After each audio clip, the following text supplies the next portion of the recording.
6:04, Talk 107.3 FM, WBRP, mornings with Brian Haldane, off and running.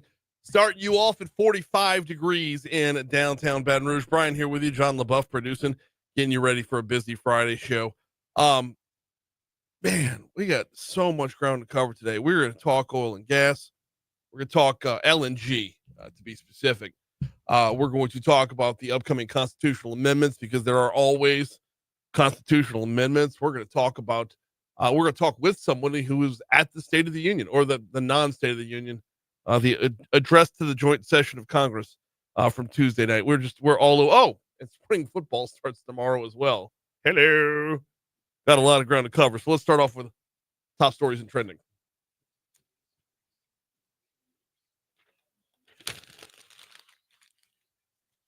Huh? That's new. Number 5. Venture Global announced an $18 billion investment into their LNG facility in Plaquemines Parish, which will make it the largest LNG export facility in North America. We're going to talk about this with Gifford Briggs coming up at 6:35. By the way, Gifford is, nuts. I moved the part. There we go. Gifford is the Gulf Coast Regional Director of American Petroleum Institute. Number 4. Are we close to an end of the bus driver strike in Baton Rouge?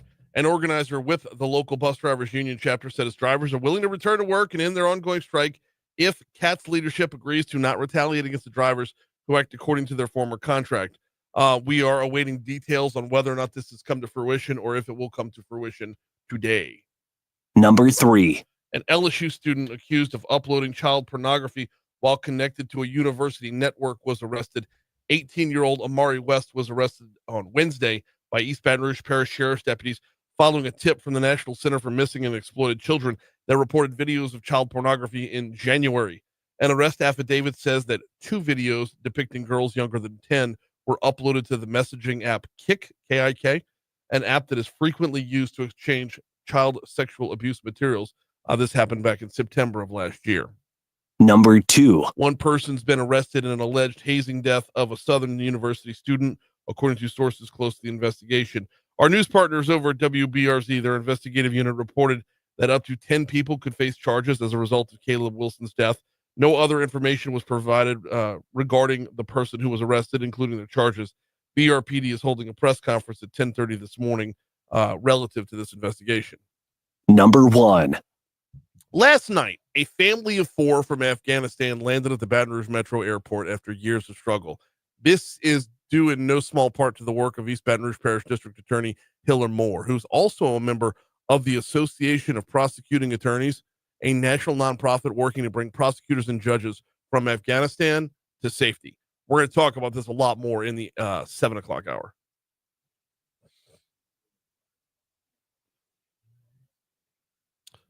What's trending, John? Well, Representative Al Green, of course. The House on Thursday voted to censor him for disrupting President Donald Trump's address to Congress. Yeah, and then that got disruptive too. Yeah, I don't know if you saw. Did you see the the whole group of they were singing? Yeah. What was it? We shall be free. We shall overcome. We shall overcome. They sang "We shall overcome" from the well of Congress.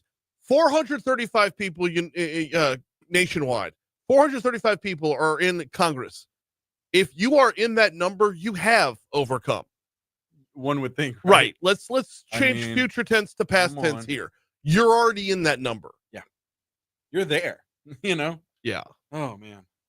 And Mike Johnson trying to maintain control. There was going to be what Mike Johnson did yesterday. I don't know per Robert's Rules of Order what the standard is here. But to go to recess instead of putting a stop to it was 1,000% the right call. Al Green already got what he wanted by being escorted out of the State of the Union. He already got his headline there. If you were to shut him down again from the well, instead, Johnson just smacked the gavel. Everybody left. Have at it. Sing to an empty room. Go ahead. Yeah. Oof. President Donald Trump said Thursday that he has postponed 25% tariffs on most goods from Mexico for a month after conversation with the country's president. Yeah. It's a negotiating ploy. Yeah. Always has been, always will be. Didn't we say this on day one when I believe tariffs we were did. first introduced? Yep. Donald Trump wanted to get something out of Canada and Mexico when it comes to tightening up the border to stop the inflow of deadly illegal fentanyl. He wants to shut it down. So Right. here's what we do. I need something out of you on your end as a show of good faith that we're gonna, we're working towards a better solution here. Right. Yeah, and then the retaliatory tariffs on U.S. goods that Mexico's now doing, and it's just this back and forth. Well, Canada's lost their damn minds. Oh, they have. Okay, so Doug Ford from Ontario. I tell you what, I think it's your next story. That's right. Go. Yep. Speaking of Canada, the Ontario province of Canada announced that they are pulling all U.S. liquor from their shelves as a response to the U.S. tariffs on Canadian goods. Yeah. All right. So, first of all, Doug Ford's the wrong spokesperson for this, because if you Google Doug Ford drug trafficking, you're going to find a history of this guy dating back to the 80s. Ooh. That he doesn't want anything anywhere near this. You don't want the guy who has a history of drug trafficking, not just with him, but drugs in his family as well. When you're trying to shut down the flow of drugs and you're protesting the attempt to shut down the flow of drugs by cutting off American liquor going into Canadian stores, he's the wrong spokesperson to be doing this. By the way, he's also the brother of Rob Ford. I don't know who remembers those, 2012, 2013, somewhere up in there. That Canadian politician who was smoking crack and all like on camera and went total Chris Farley on it. That was Doug Ford's brother, Rob. And now you come to find out Doug's got his own little history here in the allegedly in the drug trades. It's been reported by a number of different news outlets. I read it from The Guardian. That was where I got my background on it. Oh my goodness. Yeah. You know who's not worried about tariffs though? Who's that? Jack Daniels. Because apparently Lawson Whiting, who's the CEO of Brown Forman, who I guess they're the maker of Jack Daniels, says that Canada only accounts for 1% of their total sales and they can withstand the hit. So good on them, but that's not for everyone, right? No, I know. And we have 1%. 1%, yeah. I would like to see a breakdown of where Jack Daniels is consumed. Jack Daniels specifically. I'm not talking all whiskeys. Yeah. Jack Daniels specifically. I bet the Southeastern Conference beats all of Canada by a mile. Oh, for sure. I bet sure, from Labor Day through Christmas, the SEC beats Canada year round. Oh man. No doubt. Absolutely no doubt. Let's remove the entire states within the SEC and just narrow it down to game days. I bet tailgating beats Canada. Right. If I were a betting man. If you were. Which I am. Which you are. All right. We're coming up on 612. We're at 612 at Talk 107.3 FM, WBRP. We got a lot of sports to cover in our next segment. So we'll probably start off talking LSU baseball. You know what? Sports is going to be the next two segments. I'm looking at it right now. Before we take our break, let me remind you about the folks over at P.F. Chang's. They've got you covered for lunch today. Fantastic lunch spot. Oh, and adding the sesame beef to the menu recently. I'm with the sesame beef route the other night. We got two of our kids are out of town. So took the wife and son to P.F. Chang's per his request, by the way. So great recommendation by James the other night to say you wanted P.F. Chang's. But I got the sesame beef. There's something really special when you could do the crispy beef the right way. When you don't dry out the crispy beef, when it is that perfect mix of crispy and tender at the same time. And then with the sesame, the sauce that's on it, got some lo mein to go with it as well. Christy got the sesame chicken. I got the sesame beef. When you have the ambiance, the atmosphere, the impeccable service, and then the top-notch menu items to go along with it, P.F. Chang's is just firing on all cylinders right now. And along with the beef, they've added a couple of new menu items to go with that as well. On your menu as of this month, there's Taiwanese style or dynamite style popcorn chicken. You got teriyaki chicken or beef. You got firecracker shrimp on the menu. And then the individual dessert flight. I have that written down, and I have to admit, I don't know what that is. So I'm going to have to find out. Looks like I'll be making another trip to P.F. Chang's. Or you wanted to hit them up off Corporate Boulevard in Town Center, let me know. What's the individual dessert flight? Would love to hear more about it. But check them out off Corporate in Town Center. Look for the Giant Golden Horse.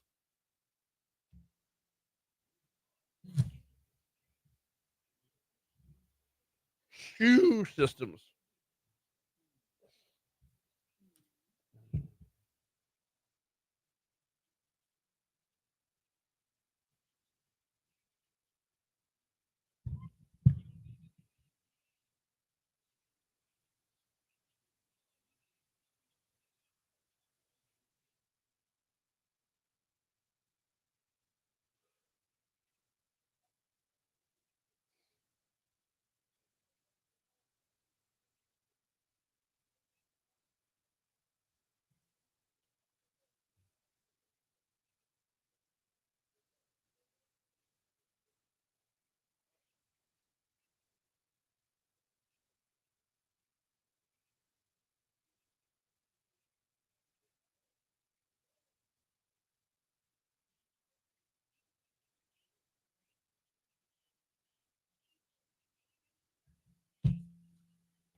Good morning, Renee.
Oh, look at the clock. We got to move fast. Yeah, that stretched out on us. Second ranked LSU baseball team heading into the weekend series against North Alabama tonight at 6:30. his first pitch for the first game. Tigers are still without junior reliever Gavin Guidry. He's been sidelined all season with an injury. Coach Johnson says Guidry's close to returning, but he's careful not to rush him back. Cut 19. It's not a secret is see who I put in when it really matters. And he's in that grouping, and we've won a lot of games, in 3 whatever years here. And he's been a big part of a lot of those wins. So we need to get him back, which is why we have to do this right. And that's what we're doing. Tell you what, we're coming up on 620 at Talk 107.3 FM. Let's break for the Fox Business Report. We'll check traffic. We'll pick everything back up right after that. What the hell happened? I got out for 6:14. You did. We should have been back for 6:17. Yeah. I don't know. I was kind of shocked by it too.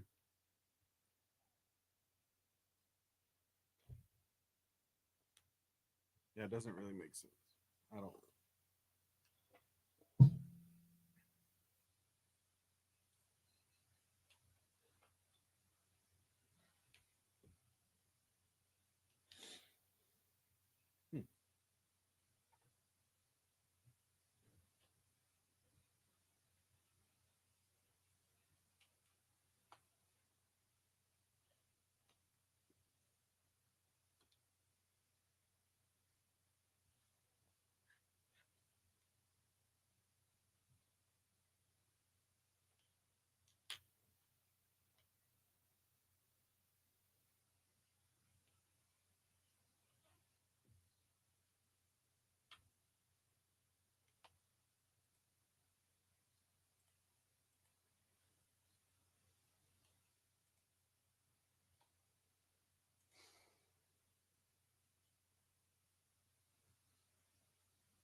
Good morning, Christy. I don't even think Christy's listening right now because she is out of town. But we say good morning anyway, just in case she is, because she has her phone where she's at. Yeah.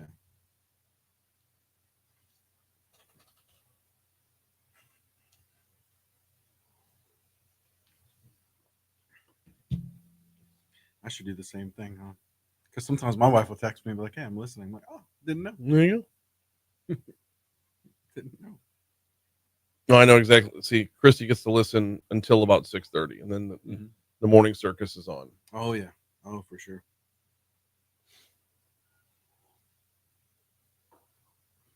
Yep.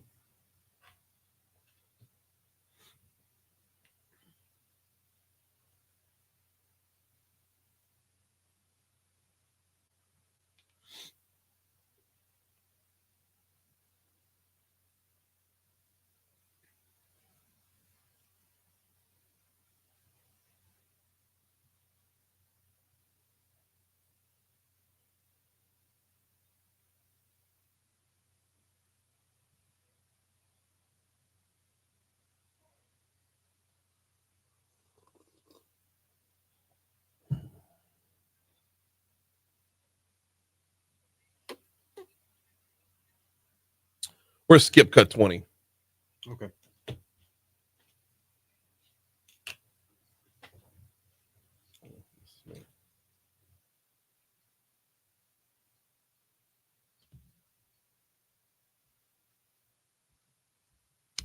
right, let's head on back to the Shawbell Star Traffic Center real quick. Get a look at what's going on to start off your Friday morning. I-12 westbound. Normally at this time we've got some volume on 12 westbound. I'm showing little to none. Not a whole lot going on 12 westbound coming in from Livingston Parish. Same with 10 westbound coming in from Ascension Parish, and for that matter, same with 10 eastbound coming across the river from West Baton Rouge Parish. I-110 is wide open. Both bridges are looking good. Surface streets, we do have one accident on the big board to look out for. That is Airline at Old Hammond. There is a crash in the roadway. Was reported about 13 minutes ago. So be on the lookout for that. Airline at Old Hammond, the only accident being worked right now. That's your look at traffic from the Shawbills Tire Traffic Center.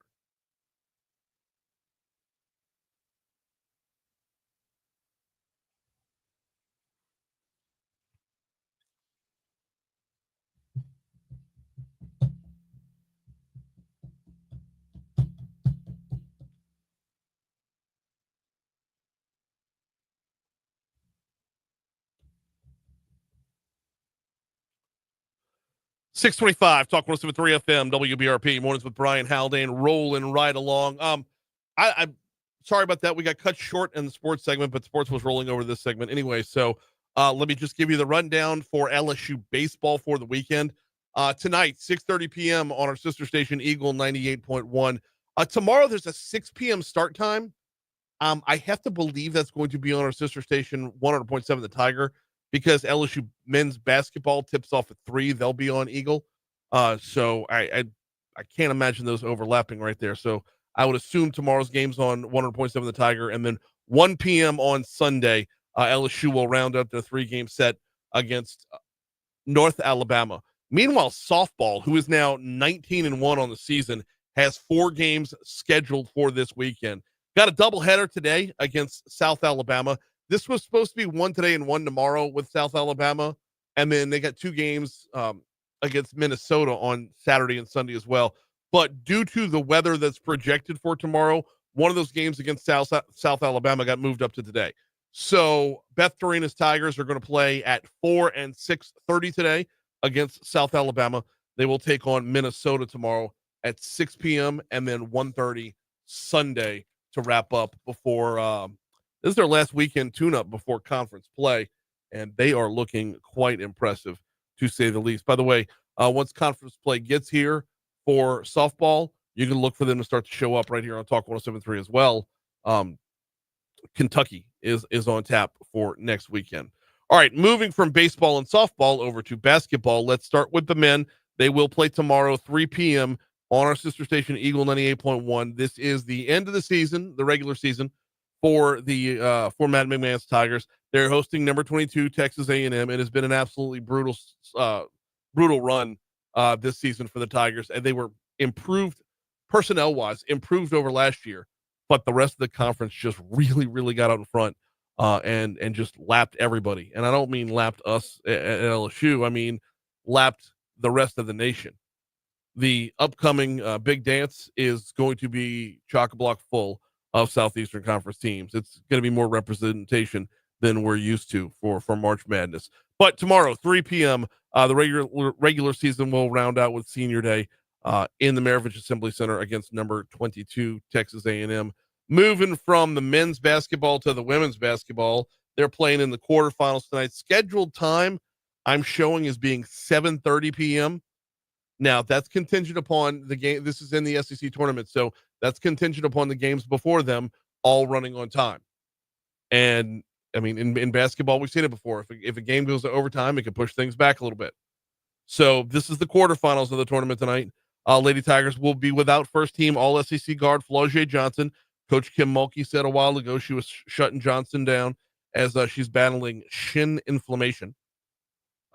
Shaida Williams says Coach Kim Mulkey is not going to risk her star's health for the conference tournament. Cut 17. Do what you need to do during the regular season to secure the bid. Then it doesn't matter. And doesn't matter. I think a lot of times she's worried about injuries happening in the SEC tournament.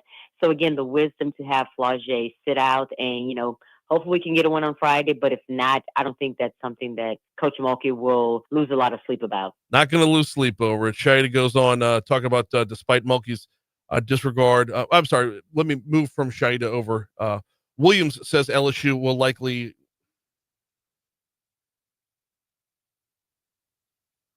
Going back to Shaida Williams, what's LSU looking like in the NCAA tournament as far as where their seeding is going to be? Williams does say they're projected as a 2 seed, but they'll probably need one more win to get there. I think if we do lose, we'll probably get a 3 seed. But I think remember in 2023 we were a 3 seed. So I think it's the way the tournament and the bracket is drawn up that we could still do fine if we get a 3 seed. You're not in a whole lot of danger at a 3 seed, as a 3, you're squared up against a 14 in the first round. Where the problem comes in with being the 3 seed, I mean, if you're a 2 or a 3, if you were a 2, you'd be playing a 3 when you get that far into the bracket, and vice versa. As a 3, you'd be playing a 2. So there's not a whole lot of separation between the 2 seeds and the 3 seeds as far as who they'll be going up against early on. We're coming up on 6:30 at Talk 107.3 FM WBRP. Got to remind you, we are always on Facebook Live. When we're live in studio, we are on Facebook Live. The same is true over on YouTube. You can catch us live on either of those streaming services there. And of course, we've got the Talk 107.3 mobile app as well, as we continue to battle with our low power because of our transmitter issues. If you're looking for a clearer version of us, if you're hearing me through static right now, check out the app. Download the Talk 107.3 mobile app. You can listen to us live right there as well. And of course, all that coverage, crystal clear coverage, presented by the folks at Lake Urgent Care. All right, time for news, traffic, weather. We're talking LNG with Gifford Briggs next.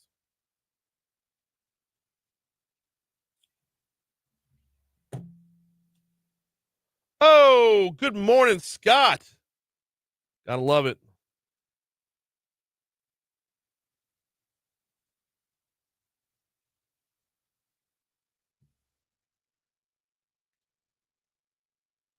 Oh, you swing by and give the Pope a gift basket, a get well basket? I wouldn't be mad at that. I'll go halvesies on it for you, or with you.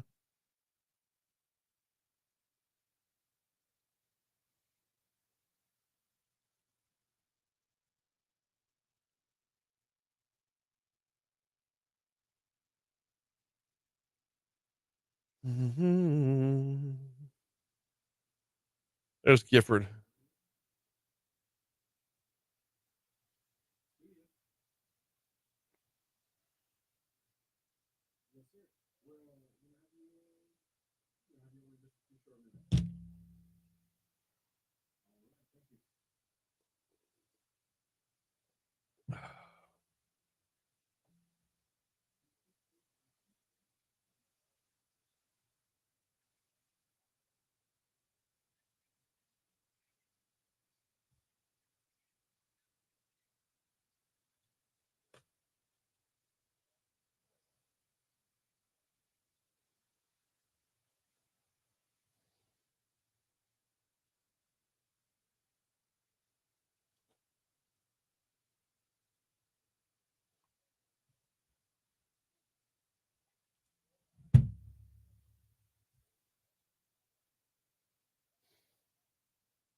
I get requests every single day for people to like their business page, whether I've been there or not. Like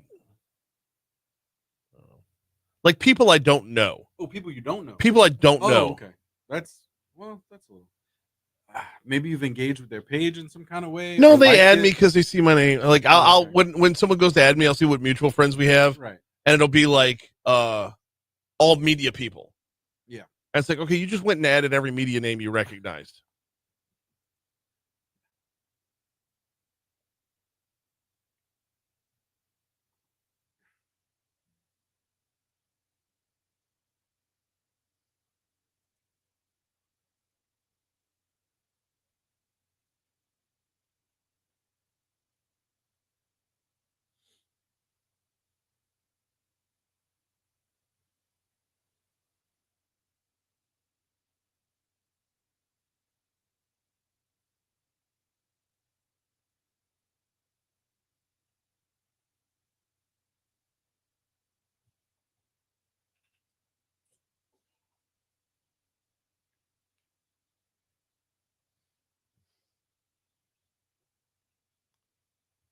My stomach won't stop rumbling. And here I was thinking it was the What? rumbling in my ear. Oh, no, It's just it's a my. I'm not in a good way right now. Oof.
Okay.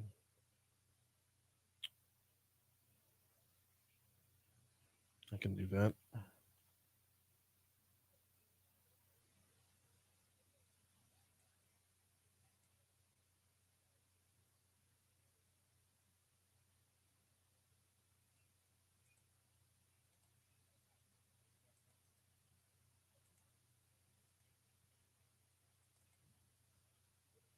Hey, got it.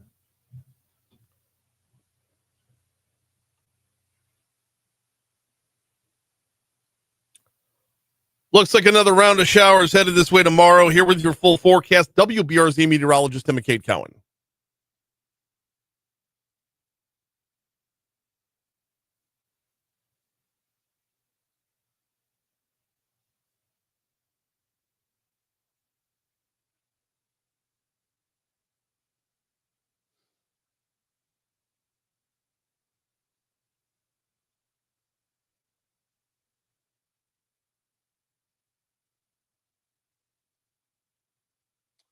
All right, let's go.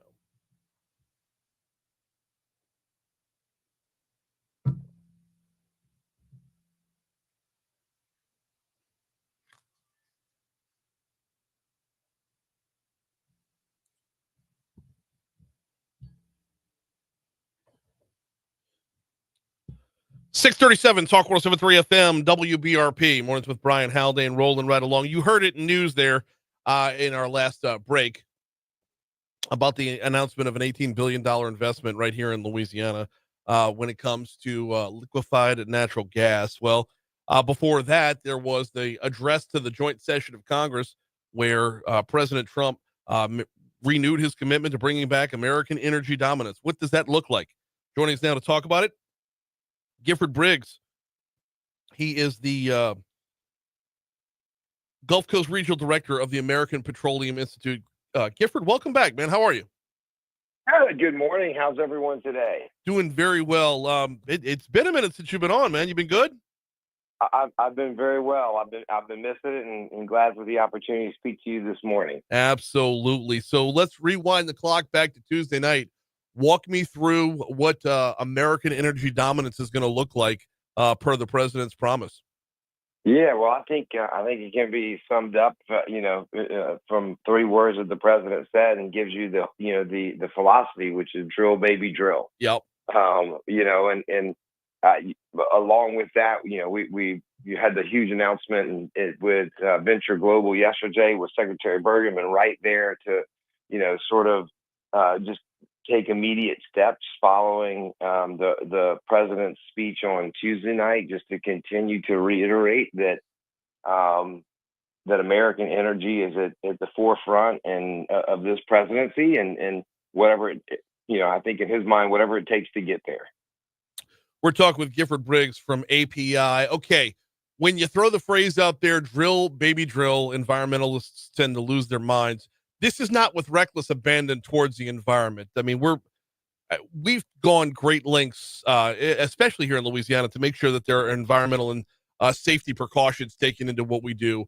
How do you get rid of the fears of environmentalists that hear drill baby drill and think the worst? Well, I mean, look, there are people that are opposed to the oil and natural gas industry, and it's not going to matter what this president or the next president says or what safety regulations are put in place. They're just going to be, for whatever reason, they're going to be opposed to the industry.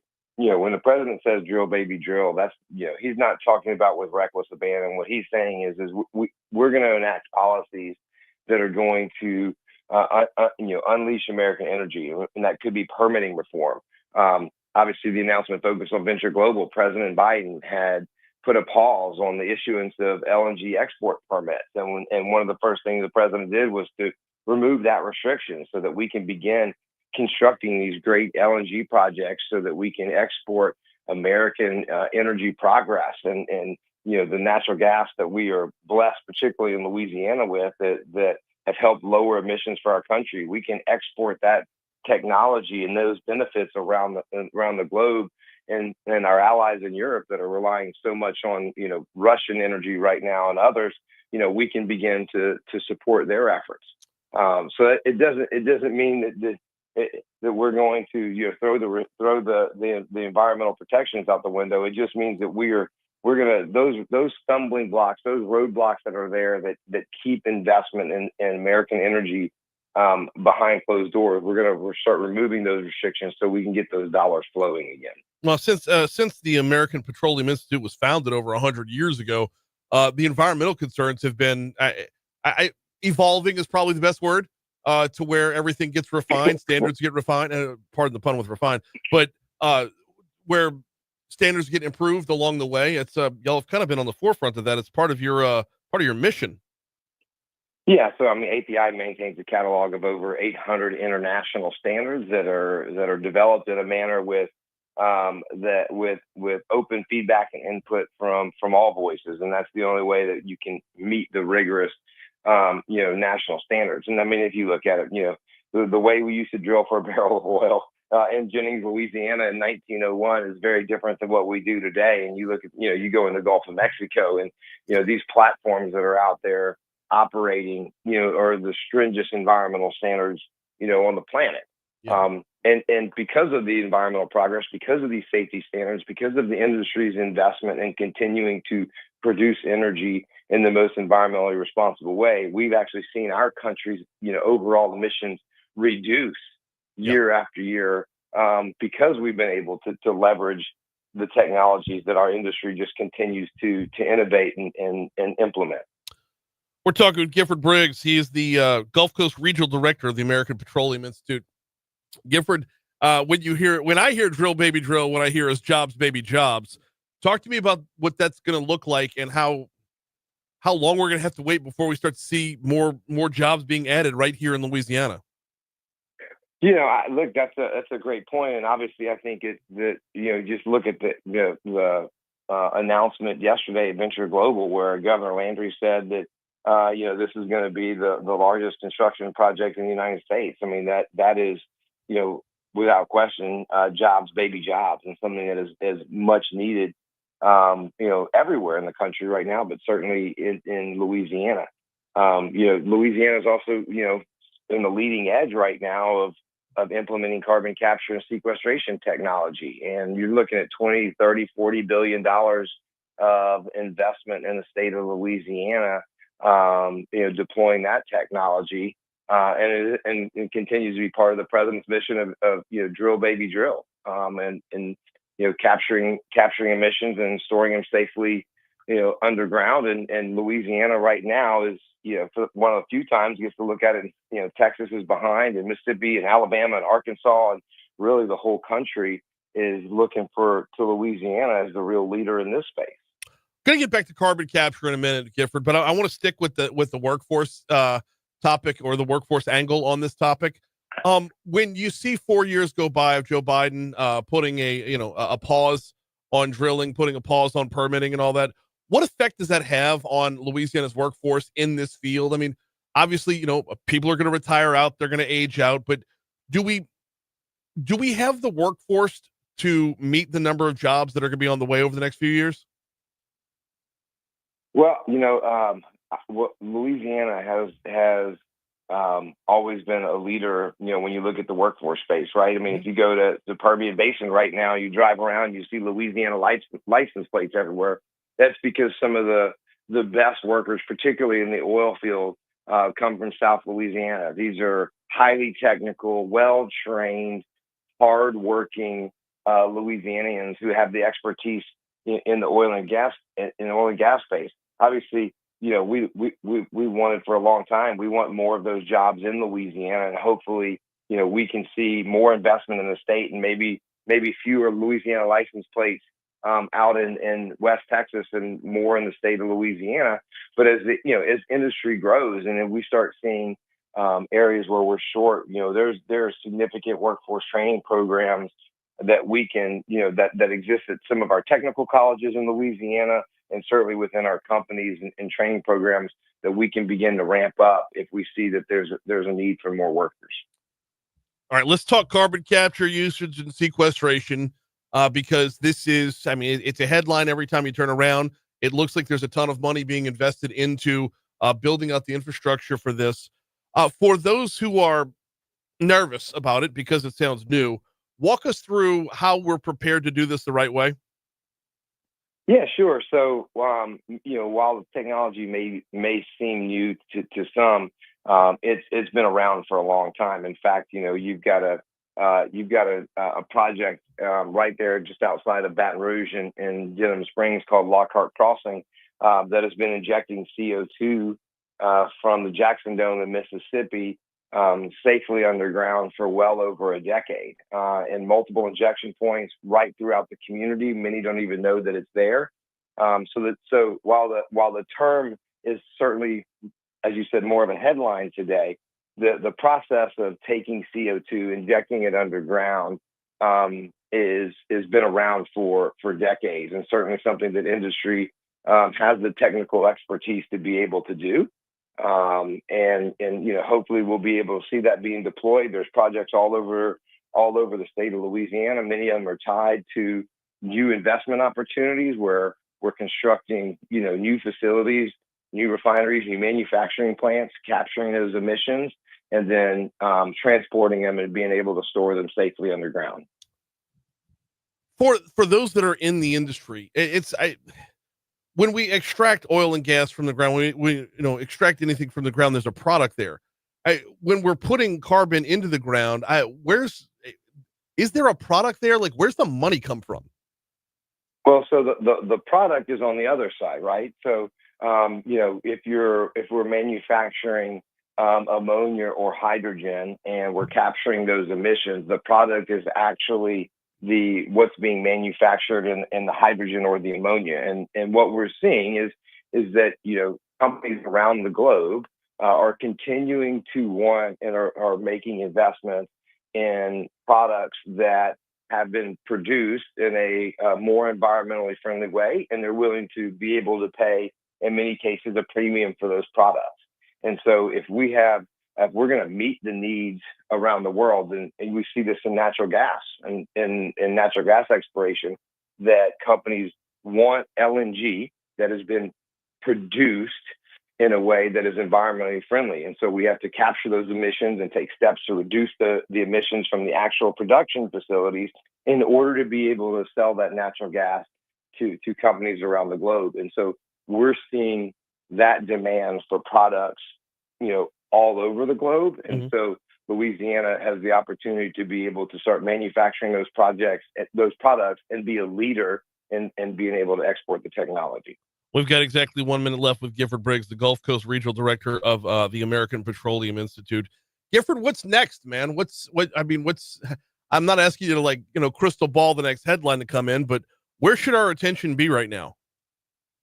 Well, I think that the president is just, I think, he's 6 weeks into implementing his plan. And so seeing what happens, within the agencies that regulate the industry, Permitting reform continues to be a major topic where, it takes 4, 6 to 8 years to get a permit to operate and produce an oil and gas industry.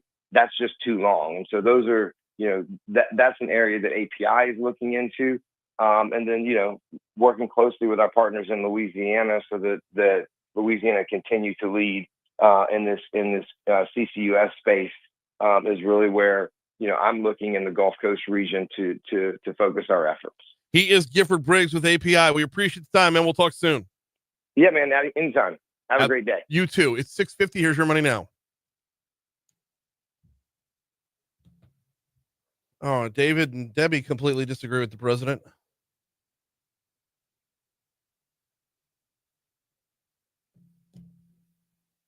Underground, not underwater. Yeah.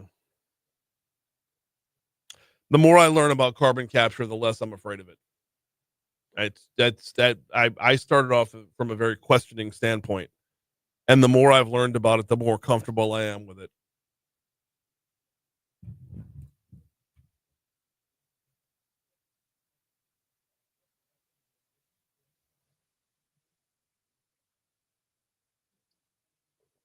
He did a very good job of answering the question because I did not have an answer for this one going in.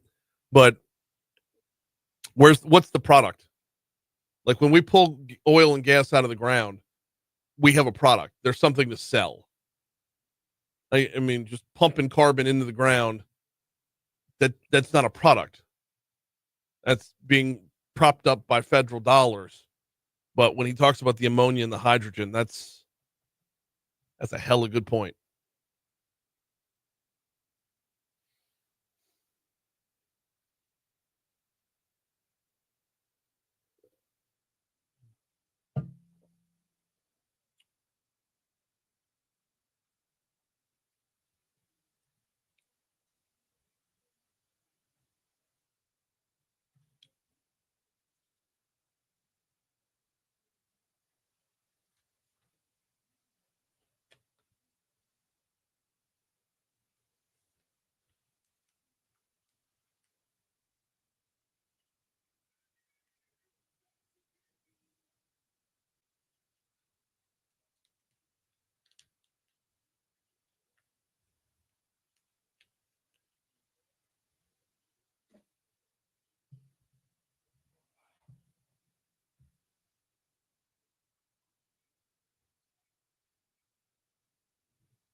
Debbie, what is it about the underground versus underwater that scares you?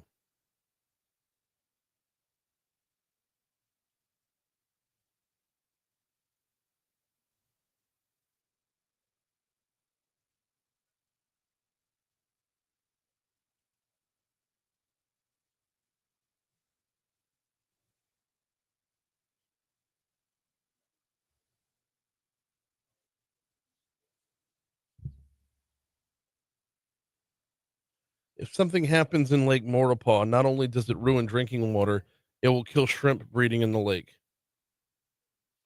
Okay, but what makes you think something's going to happen? I guess that's my better question there.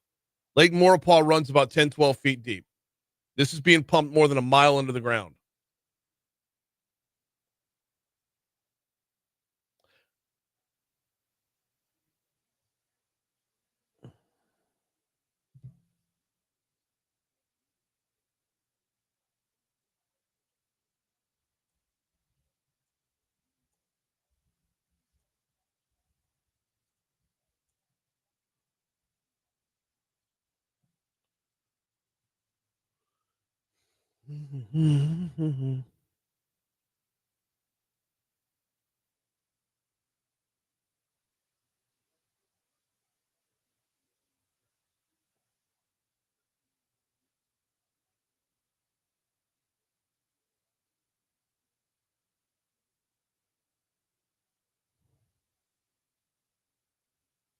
I hate our internet so much.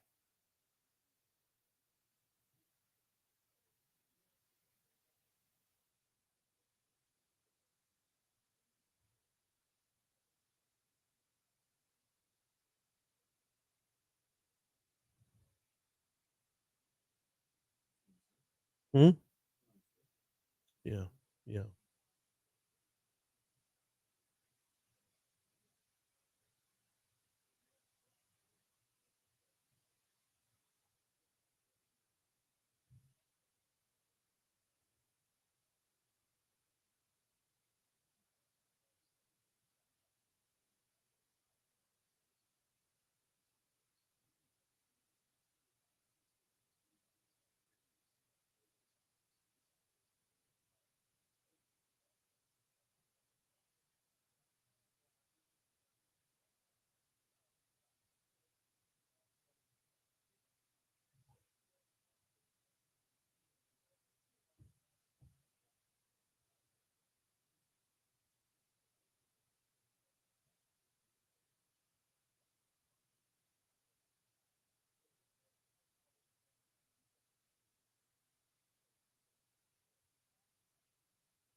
Ugh, my stomach. I hate everything.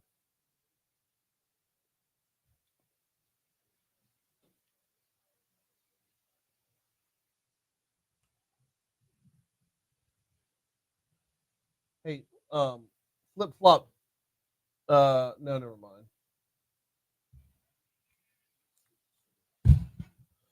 656 Talk 1073 FM, WBRP, mornings with Brian Haldane rolling right along. Thanks again to Gifford Briggs for hopping on board. We're going to keep it on that same topic there.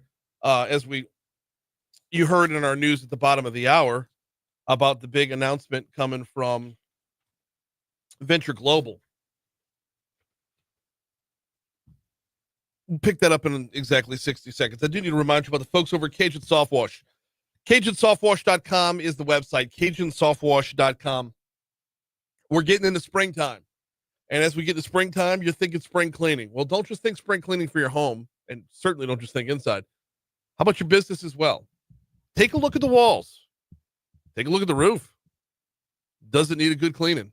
Cajun Soft Wash safely and effectively can clean not just your walls, but the roof as well. And there are no nooks and crannies that they can't get to. They've got drone technology that is beyond compare.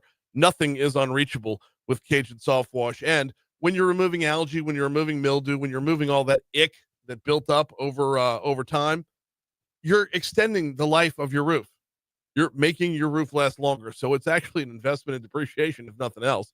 Not to mention the fact that the first impression that the exterior of your building gives to your customers, well, that's going to be that much more beautiful as well when you visit CajunSoftWash.com. So Venture Global announced it's investing an additional $18 billion to expand its liquefied natural gas facility south of New Orleans in Plaquemines Parish. Mike Sable, the CEO, says the LNG export facility will increase annual shipments from 27 million tons to over 45 million. Cut 14, please. With this new planned expansion, Plaquemines will become the largest LNG export facility built in North America. Supplying LNG to our allies while making a substantial impact on the U.S. balance of trade. So this was approved by Donald Trump back in 2019, and then obviously had to hit pause, along with the company's first facility, Calcasieu Pass over in Cameron Parish, which can produce over 12 million metric tons of LNG every year. U.S. Energy Secretary Chris Wright says the fastest growing source of energy is natural gas, and Louisiana, we're playing a major role in that. In the next several years, Louisiana will become a larger exporter of liquefied natural gas than any nation on earth. You could be your own country and be number one. Venture says the Plaquemines LNG expansion will continue to support hundreds of new permanent Louisiana jobs and tens of thousands of indirect subcontractor, part-time, full-time jobs throughout the state and across the country. Wright says the expansion of this facility is a signal to the rest of the world that American energy dominance, as we talked about with Gifford, is back. Unleash American energy, unleash American business, and unleash the American spirit. And I see it here today with all of you. Climate activists say that LNG expansion will worsen emissions, and the Biden administration raised concerns that, quote, unfettered exports would raise domestic prices, which that's just silly because having the ability to export more doesn't raise prices. Demand elsewhere would raise prices. We're coming up on 7 o'clock at Talk 107.3 FM, WBRP. Quick break for news. Hour two's up next.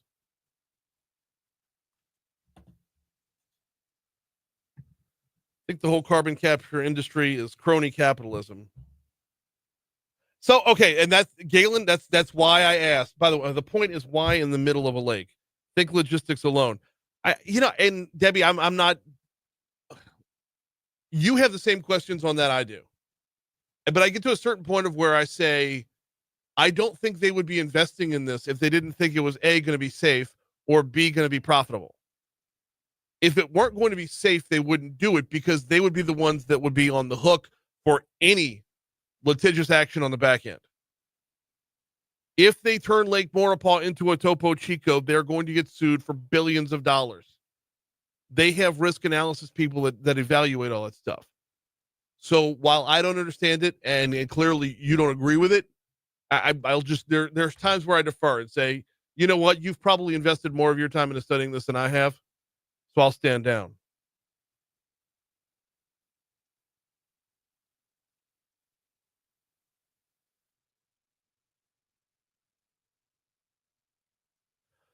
Matt says, if we have a plethora of CO2 to need to put it in the ground, you would think that the stuff would be dirt cheap. Soda, CO2 canisters for air shooters, whatever, food goods, spray paint cans. Seems you could be giving it away.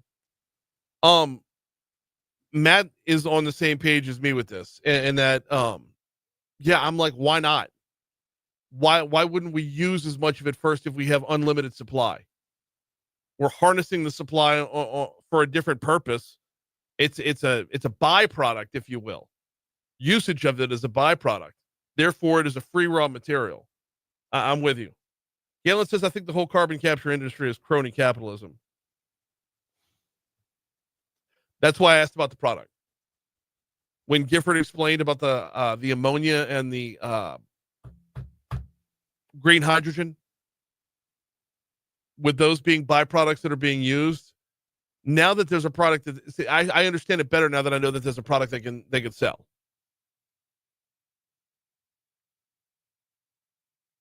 I don't know what effects it's going to have on the environment as far as cleaning up the air is concerned.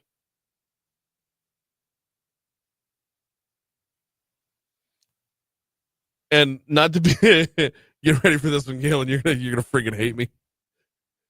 Even if it is crony capitalism, wouldn't you rather be the crony? I'm just saying. Like, if somebody's got billions of dollars just sitting there to give to somebody, I'm raising my hand.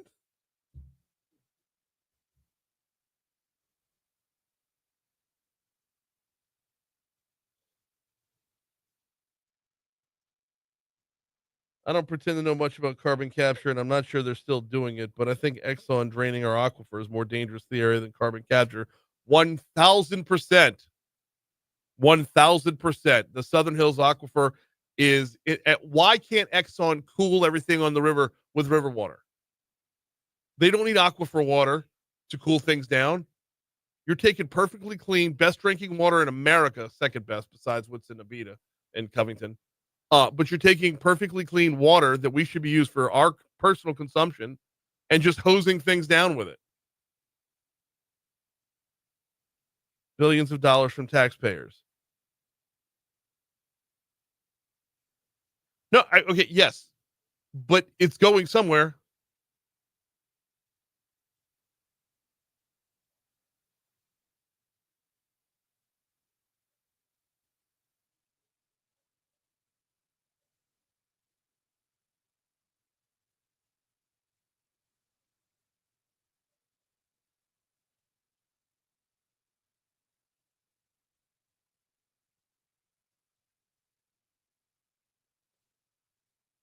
Well argued, Troy.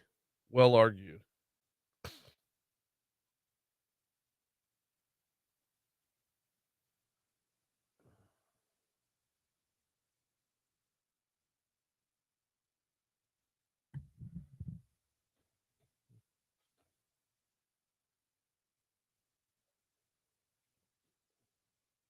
Debbie says agree. No one can answer why there when the same area has a swamp in the same area.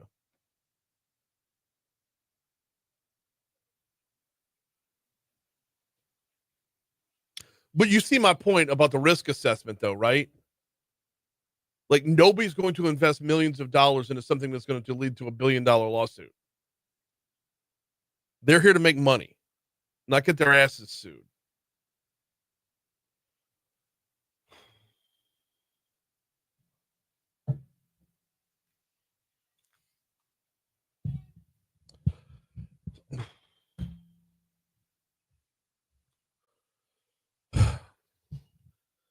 $7:05.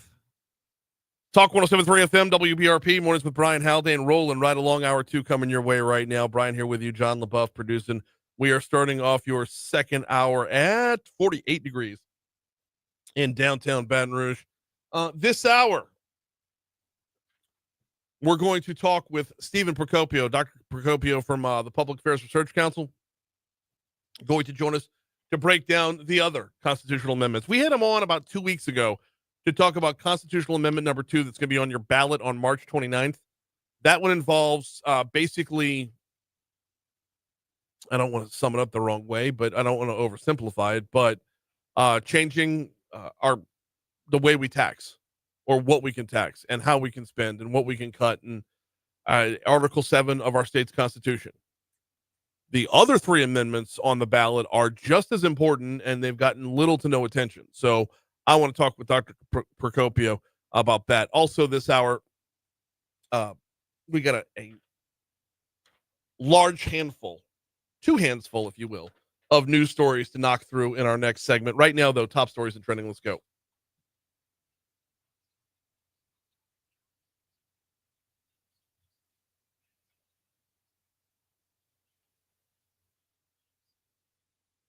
Number 5.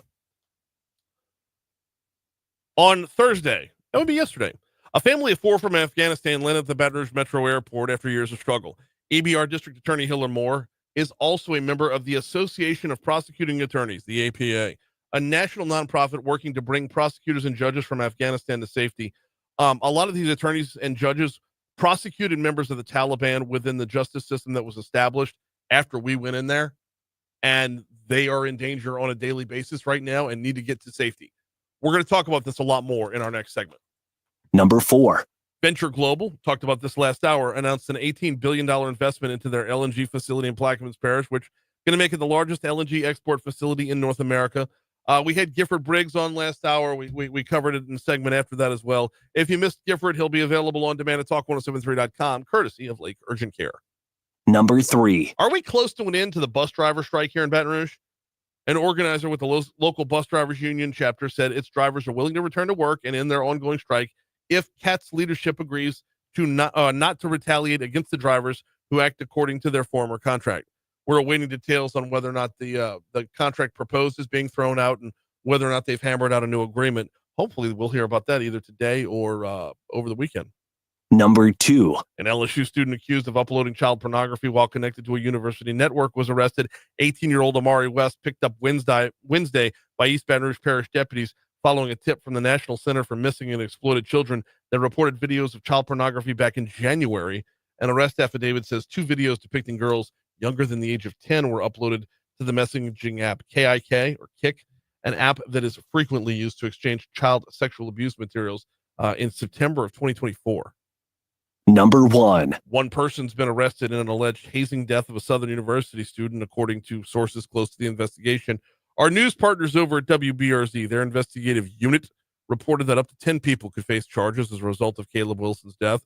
Now, they didn't go into details on who all those 10 people are. In fact, we don't have a whole lot more information other than what was just provided. BRPD is holding a press conference at 10:30 this morning where a lot more will be revealed.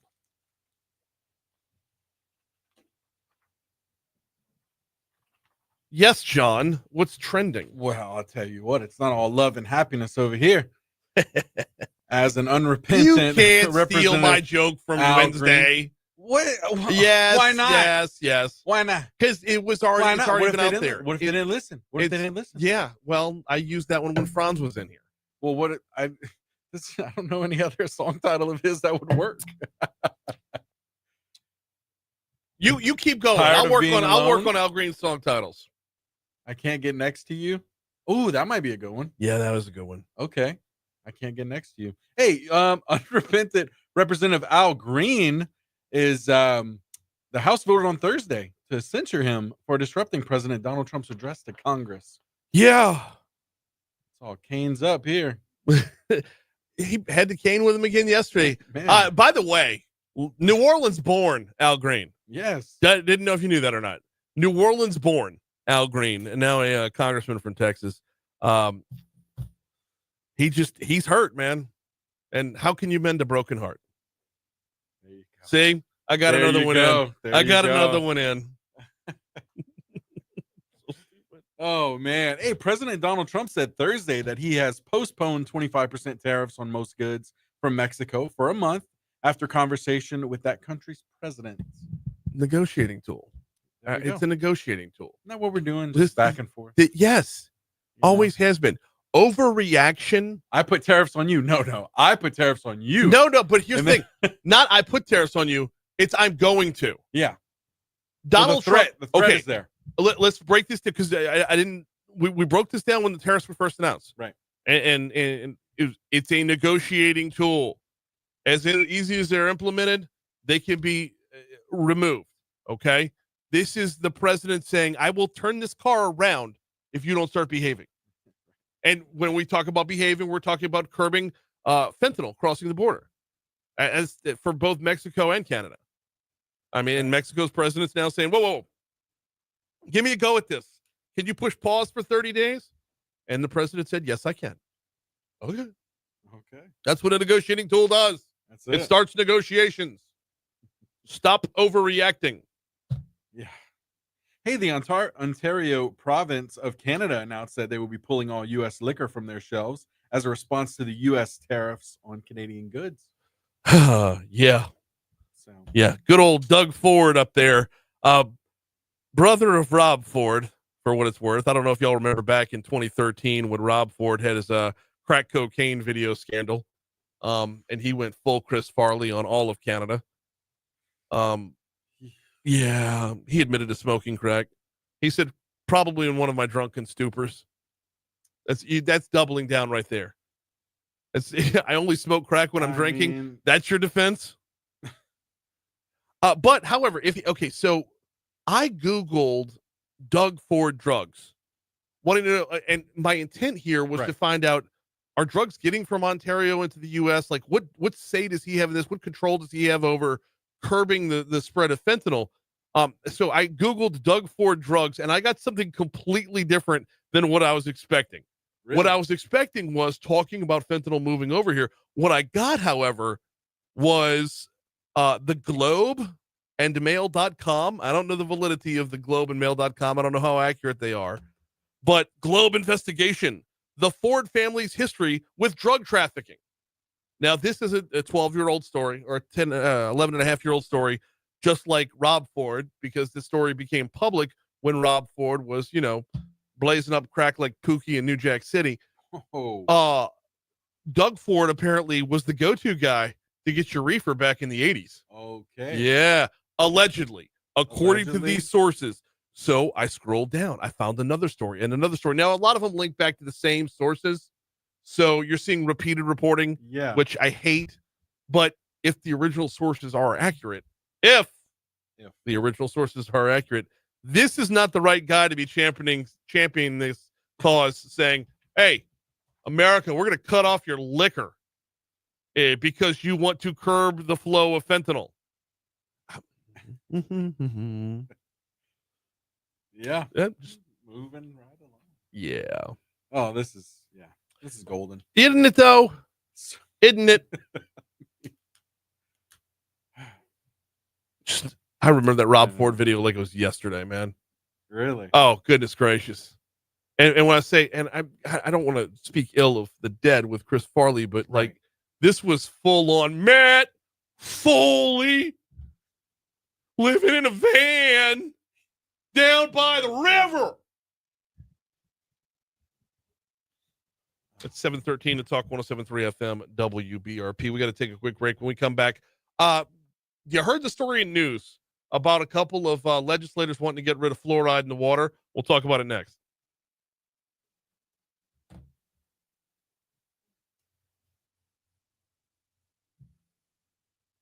That video's still got to be up somewhere, right? Do what? That video's got to be up somewhere, right? The Rob Ford crack video? Oh, I'm certain it is. Oof.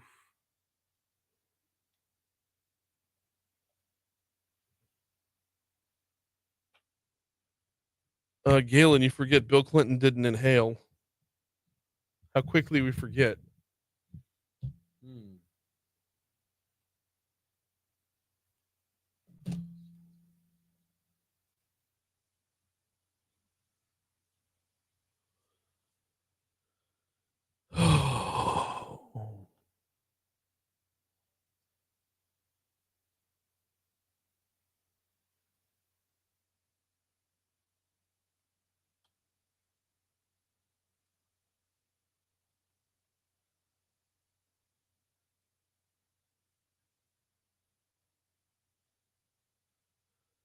Water resources of Livingston Parish.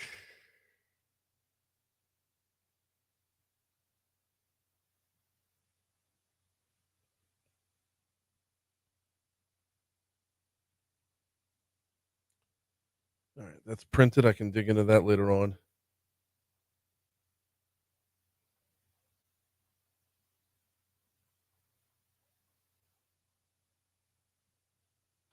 Maybe y'all can help. Looking for juvenile judge records for the 3 running in Livingston. Debbie, email me.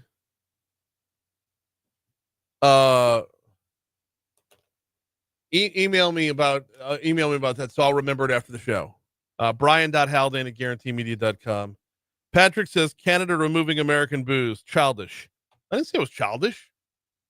I said it was dumb. America renaming French fries as freedom fries. Mature. No, that was not mature.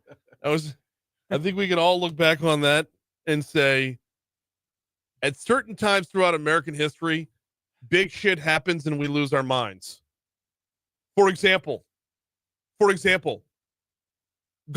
having one-way aisle arrow stickers in your grocery store because of COVID. Like if I want to get a jar of peanut butter, I had to be going from the register towards the butcher. I couldn't be coming back the other way. You had to go one way in the aisles. We did a lot of dumb shit with COVID, didn't we? Same with the freedom fries. There's times in American history where we all lose our minds.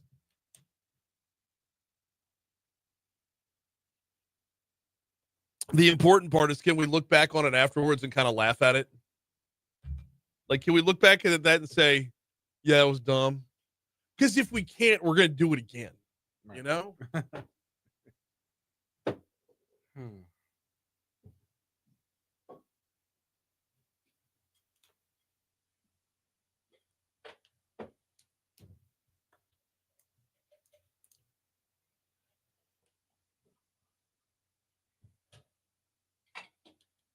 You've got to wear your COVID mask while you walk to your table at the restaurant.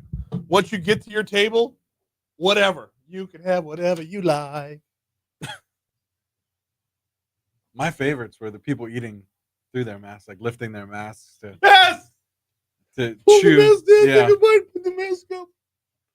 My absolute favorite is the people still wearing the mask today, but it's well below their nose. You literally took the words out. That's my point. That's my absolute favorite is the people wearing the COVID masks today.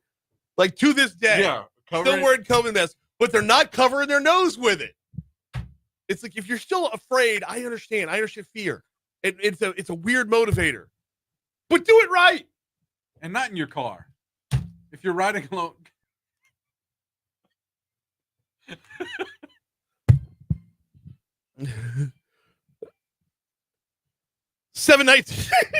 719 Talk 107.3 FM WBRP Mornings with Brian Haldane rolling right along. Oh man, the conversation over on Facebook Live this morning is beyond compare. So good. I gotta give a shout out to Patrick here. Patrick says, because we were talking about Doug Ford and the Canada shutting down American booze. Patrick says Canada removing American booze. Childish. America renaming French fries as freedom fries. Mature. I don't think in 2025 you're going to find anybody who looks back on that and says that was a good idea. It was a silly idea. Like, there's times in this country where big things happen, scary things happen, and we all lose our minds. I think 9/11 is a pretty good example of, like, I still have to take off my belt and shoes to fly. We can't have more than, 2 ounces, 3 ounces of toothpaste in our travel bag. Like, there's a lot of things that came from 9/11 where we all lost our minds. I think freedom fries was one of them. Freedom fries was one of them. I don't even remember were the French not all in with the war that followed. Was that what it was? Yeah. I mean, imagine that the French weren't all in with a war. Oh my! But regardless, like, freedom fries was as dumb of an idea as one-way aisles in the grocery store. Freedom fries was as dumb of an idea as having the COVID mask to get from the maitre d's stand to your table in a restaurant, and then you can take the mask right back off again, or pulling the mask down to take your bites while you're at the restaurant. When big things, scary things happen, I think there's a lot of go along to get along. But yes, Patrick, looking back on them, I'm glad I can laugh at them. I hope you're laughing as well. All right, it's 721 at Talk 107.3 FM WBRP. Going to get into this fluoride topic in just a second. However, first, do need to remind you about the folks over at Vex European. Check them out online at vexeuropean.com. If you want to find them in real life, they're on Benefit Drive. That's on the backside of Industrialplex. What you're getting at vexeuropean.com are master level, expert level technicians who specialize in European vehicles. So if you've got a BMW, they've got a BMW tech. If you've got a McLaren, they've got you hooked up there as well. If you've got, I drive a really, really, really old Mercedes. I go to Vex European because they take care of my vehicle. And they've been doing it for 10 years now. Celebrating their 10th anniversary, where precision meets performance when it comes to European vehicles, when it comes to exotic vehicle repair as well. They're the best, if not only ones in town for your exotic vehicles. So check them out online at vexeuropean.com. If you want to call to make an appointment, 225-800-4706. That's 800-4706 for Vex European. News last hour. You heard the report. 2 Republican state senators are going to be introducing a bill in the upcoming legislative session that would ban the use of fluoride in drinking water throughout the state. This is being introduced by Mike Fazee of Homa and Patrick McMath of Covington. McMath says, with nearly every toothpaste on the market containing fluoride, there's no reason why it should be in the drinking water. Cut 7. We should be able to know and approve of what's going into our drinking water and not have medication forced on us blindly, which is essentially what this is. McMath points to a study that found that fluoride concentration that exceeds 1.5 milligrams per liter can actually cause health issues. Several peer-reviewed studies that have recently come out that have suggested associations between fluoride exposure during pregnancy and decreased cognitive measures during childhood. Now, McMath says the study shows it can also cause Alzheimer's disease in adults. Now, Felicia Rabito, I hope I'm pronouncing that right, a professor of epidemiology at Tulane, says McMath's reasoning doesn't add up, pointing out that the current EPA standard is 0.7 milligrams per liter. Cut 9. There's been no scientific data that has linked excess fluoride higher than the levels that are recommended by the EPA with any adverse health outcomes. One of the reports McMath was alluding to was one done last August by the National Toxicology Program. Rabito says that report is problematic in its methodology. It didn't undergo the typical peer review process. It was reviewed by the National Academies of Science, Engineering, and Medicine. They didn't approve it because of the methodologic flaws. Rabito says even if the report is accepted as fact, it's irrelevant because it cites fluoride concentration level that's more than twice the EPA recommended level. We have a lot going on in Louisiana right now, and I like Patrick McMath. He represents the Covington area, and he does a fantastic job. I don't know Mike Fazee all that well, but I know when it comes to McMath, he's a solid double up the power alley, damn near every session. We're going into a fiscal session right now where you get 5 bills total that are non-fiscally related. I'm not questioning the science behind this. I'm not saying one way or the other on the fluoride topic because I don't know. But I'm questioning the priority level, if that makes sense. I know we can walk and chew gum at the same time, but I think this is one of those ones where I'm going to ask, don't we have other things to do? Don't we have, and it's Lent, don't we have bigger fish to fry? And I know you can multitask a lot of things. A lot of things happen in the state legislature, but during a fiscal session, shouldn't we be a little more zoned in? Shouldn't we be a little bit more dialed into what matters? And I bring that up because my car insurance is through the roof, and your car insurance is through the roof. And this is a battle that we can't seem to get over the hump with. And every day that goes by that we don't have a special session on insurance, I go back to the same card every single time. If we want to leave car insurance up to the regular session, it's always going to get lost in the weeds because something else is going to come up that's a bigger priority, even something that isn't a priority right now. I don't know a whole lot of people who are suffering from skeletal fluorosis. I'll look that up. I hope I pronounced it right.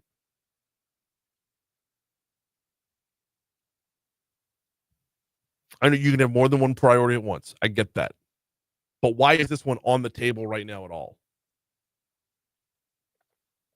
We'll talk with Senator McMath as the session gets closer. I want to pivot over to another story that really hits home. And our district attorney has been doing a big thing well. Because our nation has been doing a big thing badly. We'll talk about that in 60 seconds. Got to remind you about the folks over at the Baton Rouge Metro Airport. FlyBTR.com is the website. FlyBTR.com. About 10 minutes ago, the direct flight to D.C. took off. Yeah, we have a direct flight to Washington, D.C. Leaves out every morning in the 7 o'clock hour, right around 7:15-ish. Leaves out every morning in the 7 o'clock hour, comes back late in the evening. You land at Reagan National, right there in the thick of it. From Reagan National to the Uber ride to the U.S. Capitol is like 25 minutes at the most with traffic. You're not flying into Dulles. You're not flying into Baltimore. You're flying into the heart of it at Reagan National. And then you come home that evening. You get your business taken care of same day if you wanted to. But who doesn't want to stay over in D.C., right? Come home the next day. Why not? FlyBTR.com. And it's not just Reagan National and that direct flight to D.C. They've got you covered if your family's traveling over the summer or wherever your business travel takes you. Take into account the full experience with Baton Rouge Metro. Take into account the shorter drive. Take into account the parking. Take into account the TSA. All of it. FlyBTR.com. Yesterday, we did this in Top Stories and Trending. Yesterday, a family of 4 from Afghanistan landed at the Baton Rouge Metro Airport after years of struggle. East Baton Rouge District Attorney Hiller Moore, he's also a member of the Association of Prosecuting Attorneys, a national nonprofit working to bring prosecutors and judges from Afghanistan home to safety. Moore said, quote, "We fought the war in the courts. We trained them. We promised no man would be left behind." He's talking about when America went into Afghanistan to fight the Taliban. A lot of attorneys and judges prosecuted members of the Taliban in the justice system. We went in, we helped clean things up, we helped right the ship. We asked Afghanis to step up and serve justice, and they did.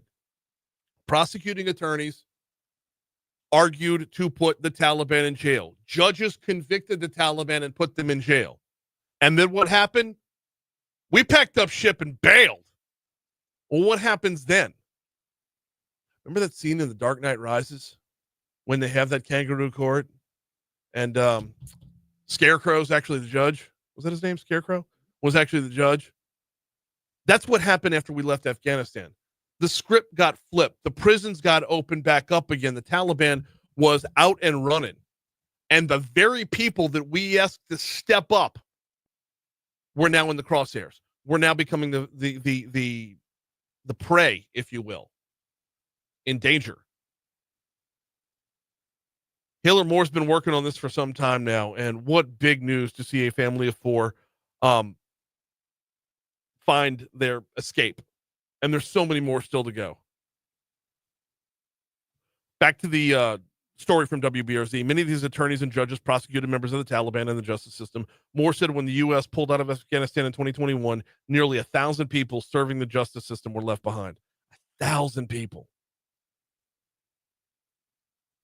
The parents of the family that came to Baton Rouge were both personally wanted by the Taliban. The mother was a prosecutor for cases of violence against women. The father was a journalist and an educator teaching about democracy and protecting human rights. They were both wanted by the Taliban.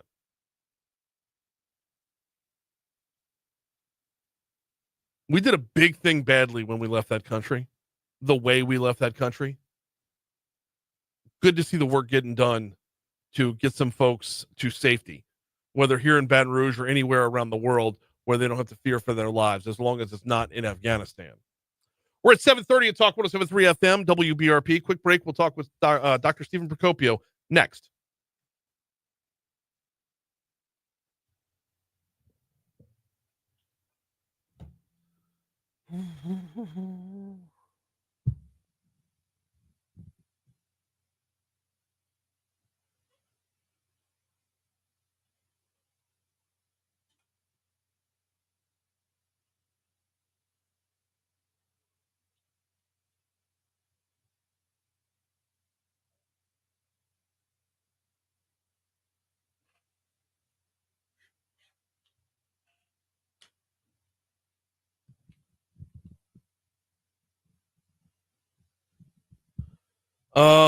Byron says we need more scientists in legislative bodies and less lawyers. Fewer, but that's neither here nor there. You probably need less grammar nerds too.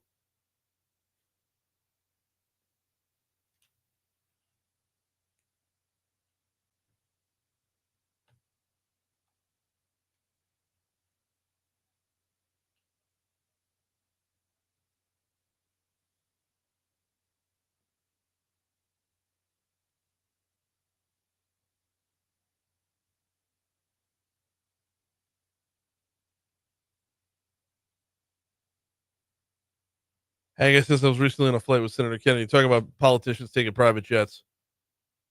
Studio. Hi, good morning, sir. I don't know how many take private jets. I know I've been on flights with multiple legislators on the state level. All right. Thank you, sir. And I know Garrett flew all the time, not private. Garrett flew public all the time.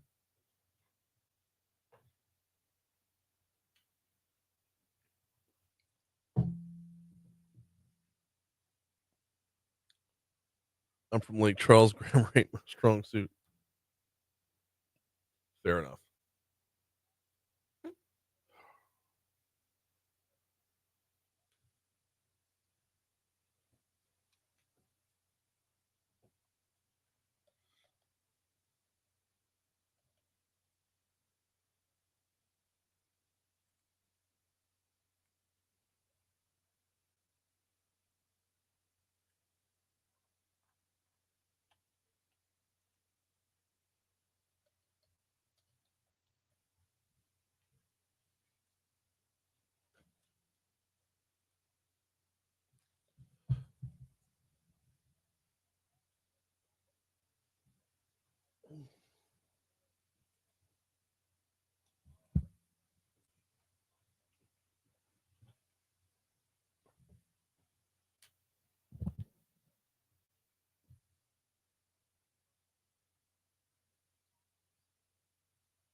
Looking like another round of showers coming through tomorrow with your full forecast. Here's WBRZ meteorologist Emma Kate Cowan.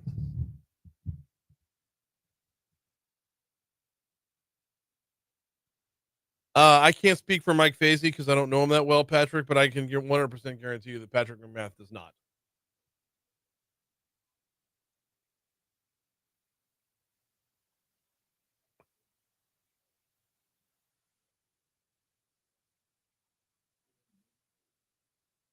Big Mike. He's big.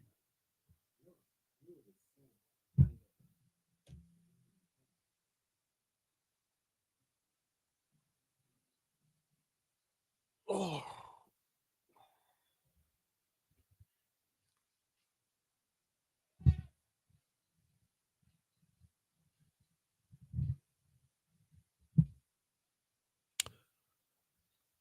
.737 Talk 107.3 FM, WBRP, Mornings with Brian Haldane, rolling right along. So coming up on March 29th, we will have another election, and on the ballot will be 4 constitutional amendments. Now, we've already had Dr. Stephen Procopio from PAR on to break down amendment number 2, which would overhaul of the budget and tax allowances and limitations.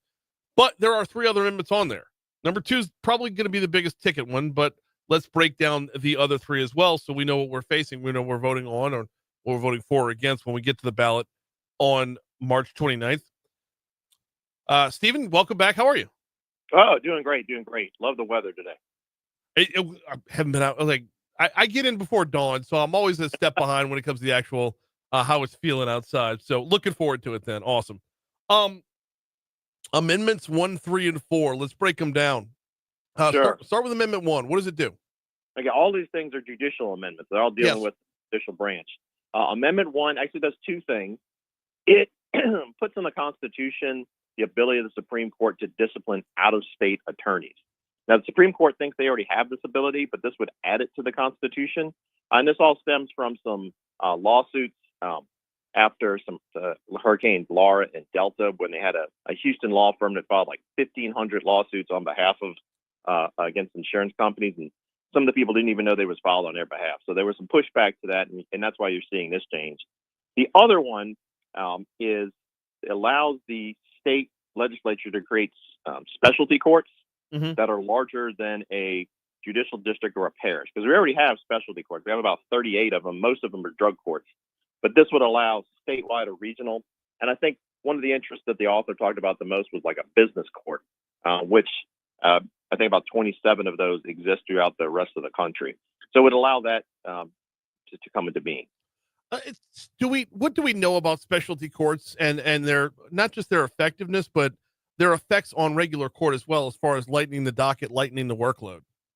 Well, it definitely lightens the workload on the remaining courts, but that makes sense because you're creating another judge, and so things move over. The effectiveness, there's been, and I'm not an expert on it, but there's been a lot of discussion I've heard about the effectiveness of drug courts being particularly good because you have to work through a series of issues. It's not just the crime. There's a lot of other things involved. Yeah. So I know that one has actually gotten a lot of praise.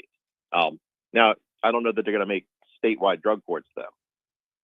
I know Judge Don Johnson has pushed for the drug court in the past, right, and made it very moving argument.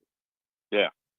Now this would create a business court, and I think there's been a lot of sort of positive discussion in terms of like this would help us be more competitive, because then a business could go to this place and understands where the specialty issues are, and that would take it, this very specialized technical area of the law could be handled by judges that just deal with that. But the other side is that you're creating more courts, and we already have, as some would say, a court system that has more judges than we even need, particularly in some of the areas outside of Baton Rouge and New Orleans. We're talking with Dr. Stephen Procopio from PAR about the upcoming constitutional amendments. PAR's got your guide to all the amendments as well, if you wanted to check them out online at parlouisiana.org. Stephen, another specialty court I've heard of in the past is a push to get a veterans court as well. And that's one area in particular where expertise is kind of needed. But you bring up a good point about how many judges will we have to fill all these seats. Yeah, and I think in a perfect world, you would create these specialty courts, and then you would, see about then reducing the rest of the judiciary to sort of balance it out. But I have a sneaking suspicion that won't happen. No.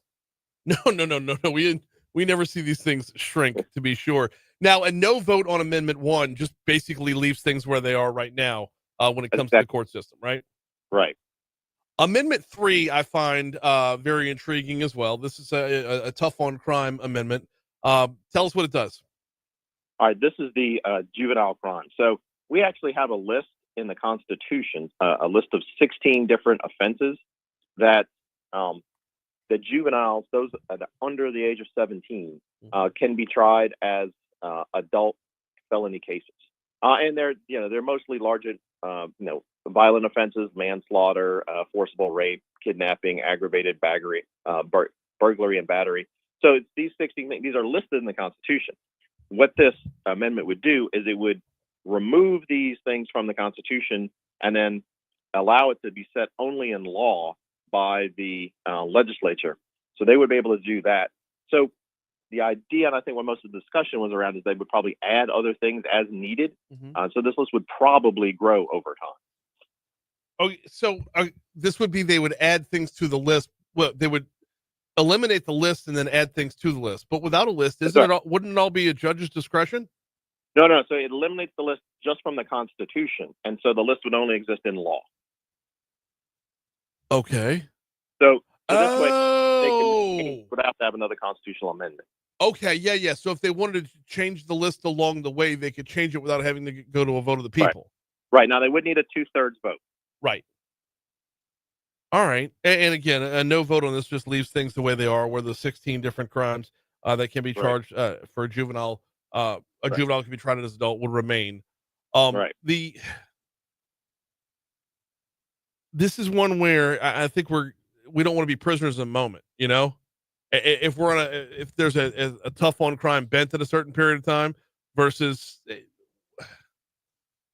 not painting ourselves into a corner, I think is what the argument for it would be, is we don't want to paint ourselves into a corner. That's right. Plus the fact that we, the proponents argue that we are in that moment with very high crime, particularly juvenile crime. And so they would like to see something like this passed so they could address that more directly. But then the opponents say, well, what exactly are you going to add? And they, most of the supporters couldn't come up with a particular thing that wasn't already covered by the current list. And then just a general concern is that, look, we're talking about people aged, 14 to 16, and throwing them in the adult system doesn't really help. It's just actually more likely to create recidivism long term. So, and I think this is a broader issue than this just amendment in terms of what do we do with juvenile. But this would definitely shift it so that it's easier to put juveniles into adult centers. Okay, so and you're talking about after prosecution. If they're found guilty on an adult level, they go into big boy jail. That's correct. We got Dr. Stephen Procopio talking about some of the amendments that are going to be on the upcoming ballot on March 29th. Let's move over to proposed amendment number 4. This one is another one that, this one deals with special elections for judicial vacancies. Stephen, we have to have a vote on this one? All right, so this one's a little technical. The big issue is the legislature passed a law adding closed primaries. So this is a Democrats running against Democrats, Republicans have to run against Republicans, and then there's a runoff in that race, and then it all goes in a race where you have the lead Democrat, the lead Republican, and then all the other party people run in an election, and then highest vote getter wins. So, and that's not for every election, but it would apply to Supreme Court districts. So Supreme Court districts have to have this extra party election that they didn't have before. But in the Constitution, you have to fill a vacancy within 12 months. And you put the extra election plus the requirement under the new primary law that you can only do this during statewide elections. So if there's a congressional race or another statewide race, the numbers don't add up, and you can't follow the constitutional dictate of getting it done in 12 months. So then this would essentially allow them more time. That it wouldn't have to. You're supposed to try to get it done within 12 months, but if it doesn't, that's okay. So it's one of the ways of fixing sort of the conflict between filling vacancies in a 12-month period versus having a closed primary system, particularly when it affects the Supreme Court, because the Supreme Court election cycle is set in the Constitution, or the fact that they have to have the vacancies filled. So you could either get rid of the primary system that just put in, or you can change the Constitution to give them a little bit more time for Supreme Court districts. Okay, so to be clear, and this is one of the ones where I can see a lot of people getting tripped up on this. This amendment does not add election dates to the calendar. No, it does not add election dates to the calendar. Okay. So you'd have to follow with the current election dates. You're just filling them in with the nearest one available. Well, no, because you can also call a special election. So if there isn't a date on the calendar that already exists, like a congressional election or a statewide election, you can call a special election to have a Supreme Court vacancy filled. So it could add an election. Again, right now we're only talking about Supreme Court districts. So it's not every judicial district. It's not every appellate court and every district court. It's just the Supreme Court members. So it should be relatively rare. Yeah, but anything that adds election dates to our calendar. Remember when Tom Shedler was trying to whittle the election dates down so we wouldn't be so fatigued? Boy, those were good times. Yes, yeah, that is the issue. The thing is, if you don't do this, and look, I'm not advocating for it, then that means you will run into cases where you can't meet the constitutional requirement and also meet the requirements that are under the new closed primary law. So at some point, if this doesn't pass, then they're gonna have to go back and figure out what they're gonna do with the primary law in its timetable. Let me ask you the nightmare scenario. If 1 and 4 both pass, we're adding judicial seats and adding elections. I mean, you're talking about constantly churning through. Well, no, because they wouldn't be closed primaries for a lot of those individual judicial seats. That's right. At this point, yeah, closed primaries only apply to the Supreme Court. Now, that's not to say that they wouldn't in the future look to expand it, because right now it doesn't cover lots of different seats. And so it could expand it to include a lot more races that the closed primary system could end up. But right now this would only affect the Supreme Court. It affects all the judiciary, but only the Supreme Court is affected by the closed primary law at this point. He is Dr. Stephen Procopio with PAR. PARLouisiana.org is the website if you wanted to dig in a little bit deeper on the constitutional amendments that are going to be up on the ballot on March 29th. And we covered Amendment 2 in a prior interview. If you wanted to check that out, it's on demand at talk1073.com. Stephen, we always appreciate the time, man. Oh, always love coming on. Thank you much, Brian. Thank you. If we move towards more closed primaries and we add a whole slew of specialty court judges, and Amendment 4 passes, basically we'll just be like stopping by a polling place every day to vote for somebody. It's 7:50. Here's your money now. Dixon Wallace McMakin says, good Friday morning to you. Where are we getting fried fish today? Tell you what, Dixon, if you're looking to eat great in District 68, maybe swing by Zeeland Street Market. Don't get the fried fish. Get the ahi tuna salad. It is phenomenal. It's light. It's fresh. It's refreshing. Food is fuel, and that is a solid choice for a lunch to get you through the rest of the afternoon and adheres to your Lenten obligations. How about that? Mr. Dixon? I like that. Yeah. Yeah.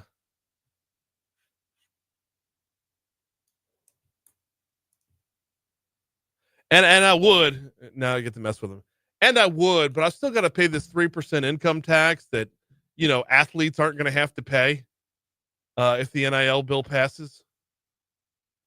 Because I don't run a 4.240.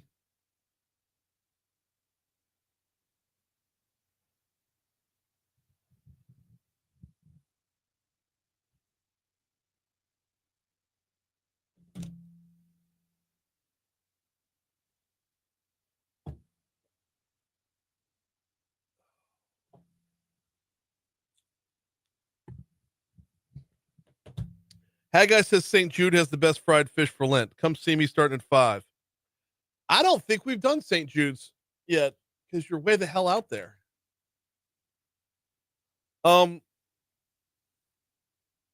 The Knights of Columbus at Our Lady of Mercy does a pretty good job. We have the fish fries every Friday. We do the to-go plates as well. If Dixon likes to say eat great in 68, I will say your best bet is Marquette. How about that? How's that for a rhyme? There we go.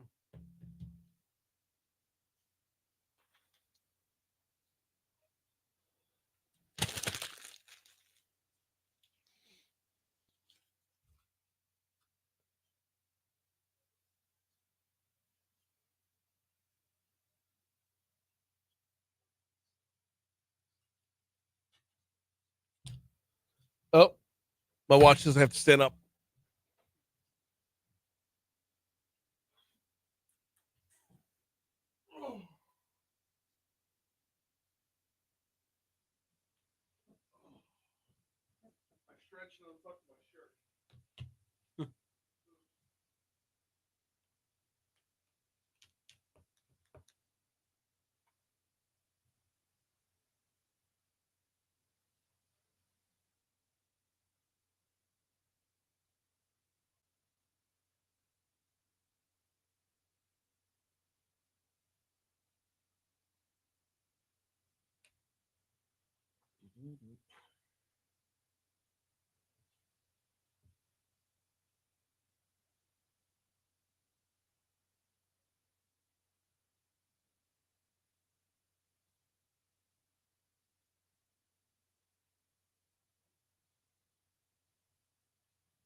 All right.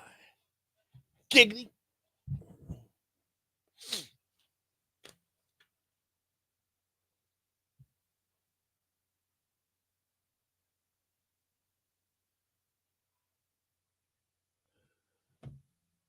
Way the hell out there. St. Jude is still in Baton Rouge city limits, my friend. Not geographically undesirable. If I were to try to get to St. Jude and then to my house at 5:00 in the afternoon, or the hour and a half that follows that, it would take me an hour and a half. If I were to try to get from Highland at Gardier, is it Highland Gardier or Starring? It's Gardier. Highland at Gardier, all the way back to Sherwood Forest. That's at least an hour's drive. At least an hour's drive. So yes, it is. It could be in the city limits all day long. It's still way the hell out there.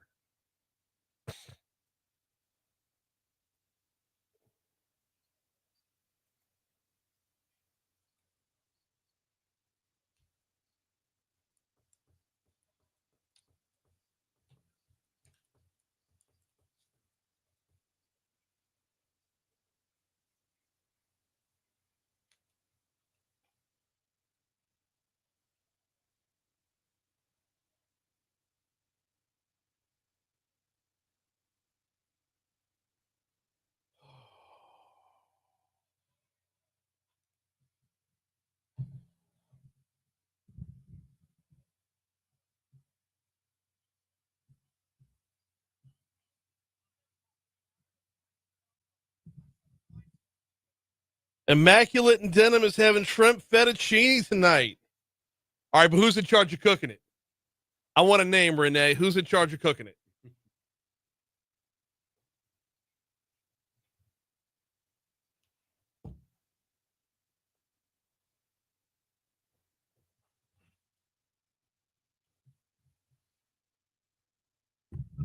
Because if it's my guy Scott Bull, I'm in.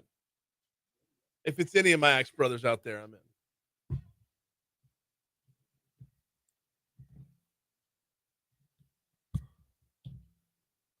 .756 Talk 107.3 FM WBRP. Mornings with Brian Haldane rolling right along. McDonald's is looking to employ AI at all 43,000 locations to speed up service. Let's get to that in just a second. Got to remind you about the folks over at Landmark Bank. Don't just have a bank, have a banker. Landmark Bank has been in business for well over 100 years now. Why?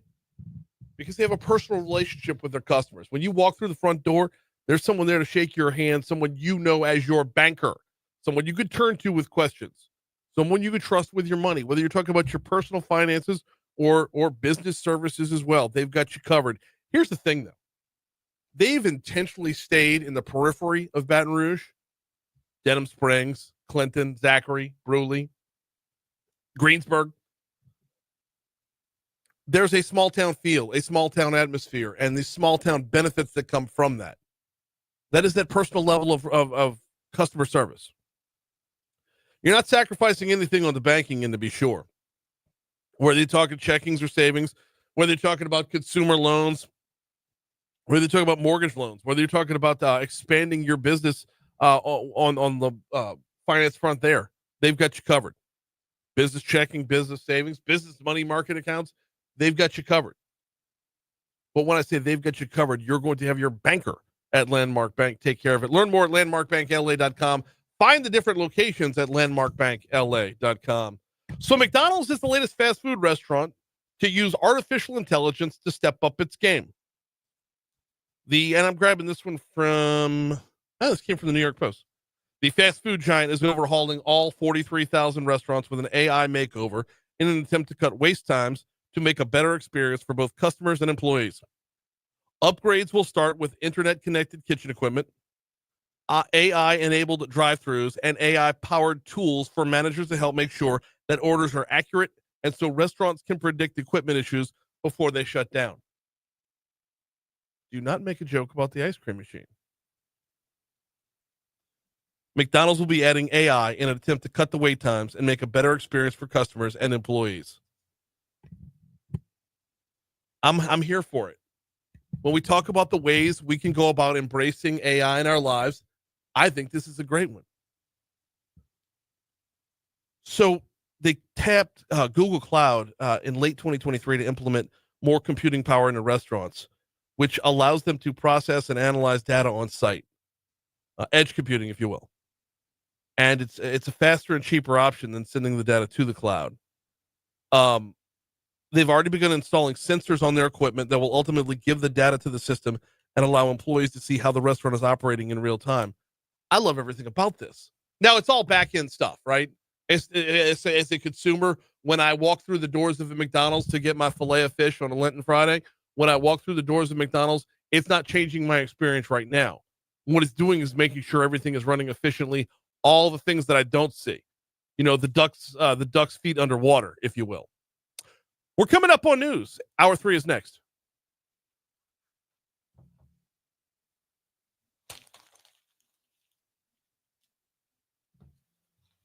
Patrick says the angry pro minimum wage folks will have nothing to complain about now. Patrick, this has nothing to do with the number of employees that are going to be there. Absolutely nothing to do with it. This is gauging and monitoring equipment. So, yes, the minimum wage argument will continue. The kiosks are what you're talking about. Completely different topic. Completely different topic. This one is more about when that drink machine's about to go down, CO2 needs to be replaced. The griddle has had 50 billion burgers come across it. It needs it's got a little bit of rust come in, whatever it is, that the data that goes into it to show how used and overused certain things are. Steamers, French fry heaters, whatever, like all that stuff. It monitors the maintenance of it.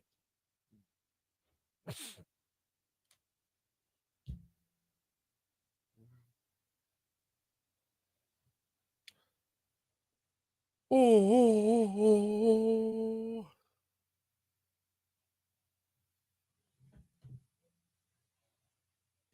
I hope I didn't completely misread that story and mislead the audience.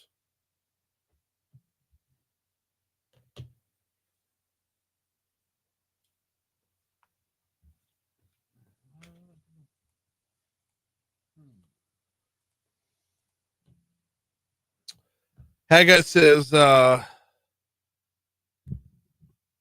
talk about that on Tech Gumbo this week. All right, cool. Renee says, I don't know. Fixing to go to mass at 8:30. I'll find out and message you. Well, why don't I hop into my... Oh, golly, I've missed so many chats. Let's see. For everyone going to Minerva Immaculata tomorrow, carpool, parking's difficult. I'm not going to Minerva Immaculata.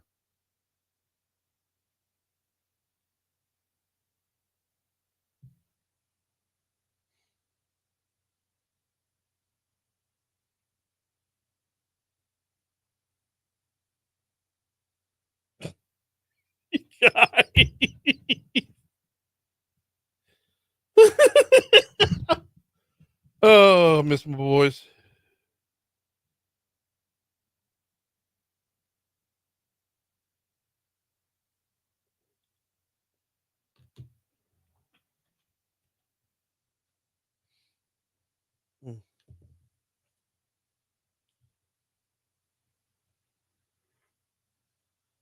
I hope they don't replace talk show hosts with AI, although they could de-age Brian a bit. They could. They could. I'm going a lot more gray than I need to. Getting a lot crankier than I used to be. But there are AI generated podcasts. Yes. Bantering back and forth. Like, that's insane. And they suck. Right. Yeah. But the possibility. Like, I know. Well, they'll get better. They'll learn. That's what AI does. But yeah. For the early stages, it's still. I've been saying it from the... Hey, Judy. I've been saying it from the start. There she is. Hey, we got one more segment to go, and then you're up. All right. Thank you.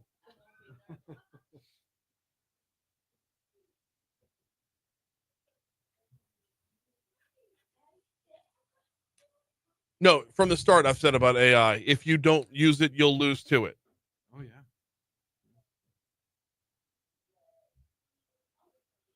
Oh.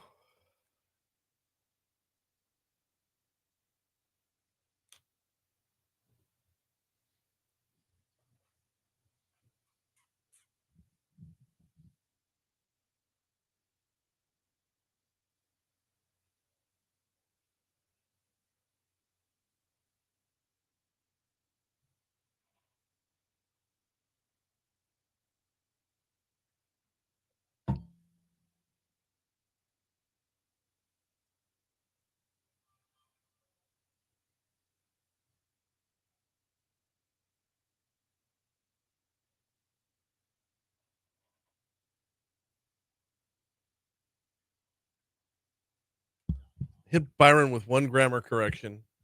He's not gonna let it go. Just one. That's it.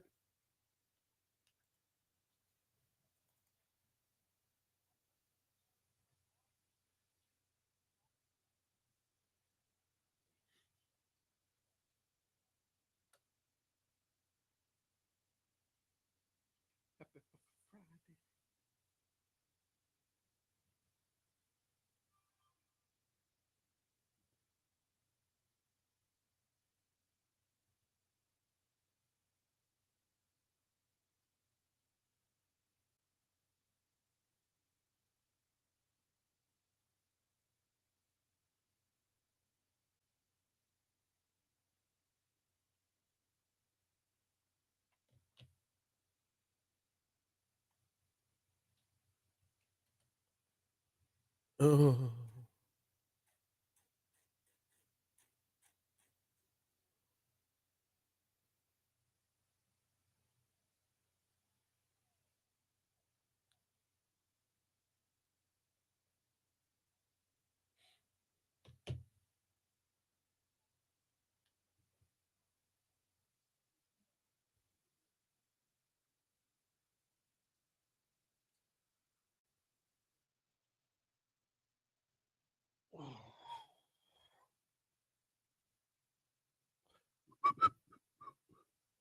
.806 Talk 107.3 FM WBRP mornings with Brian Haldane rolling right along. Hour 3 coming your way right now.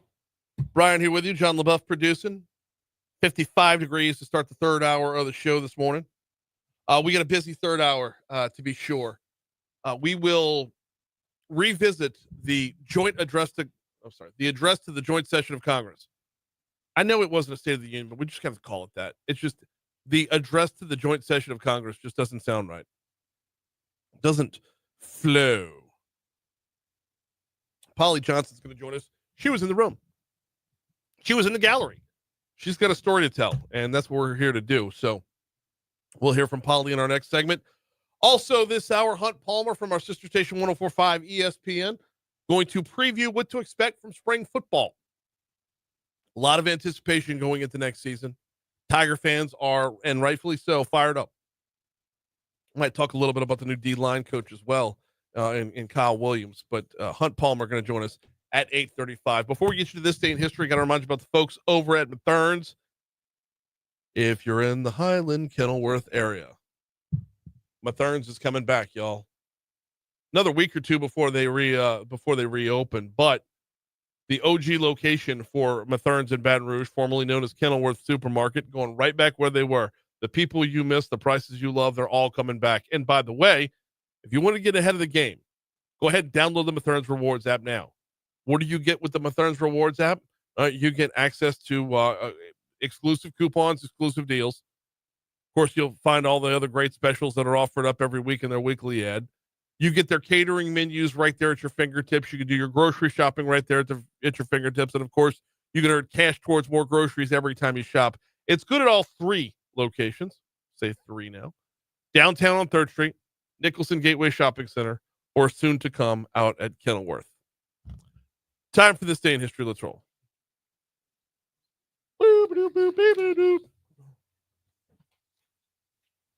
Back in time.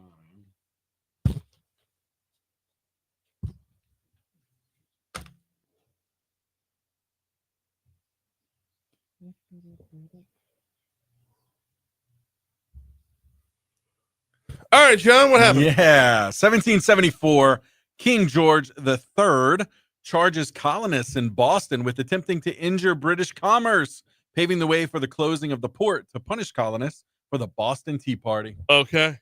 That happened. Yeah. Hey, this day in 161. 161. 161. What the deuce? Marcus Aurelius became emperor of Rome. Oh, yeah. There we go. Shout out, Marcus. I hope he's listening. Hey, 1876, Alexander Graham Bell receives a patent for the telephone in the U.S. That is correct.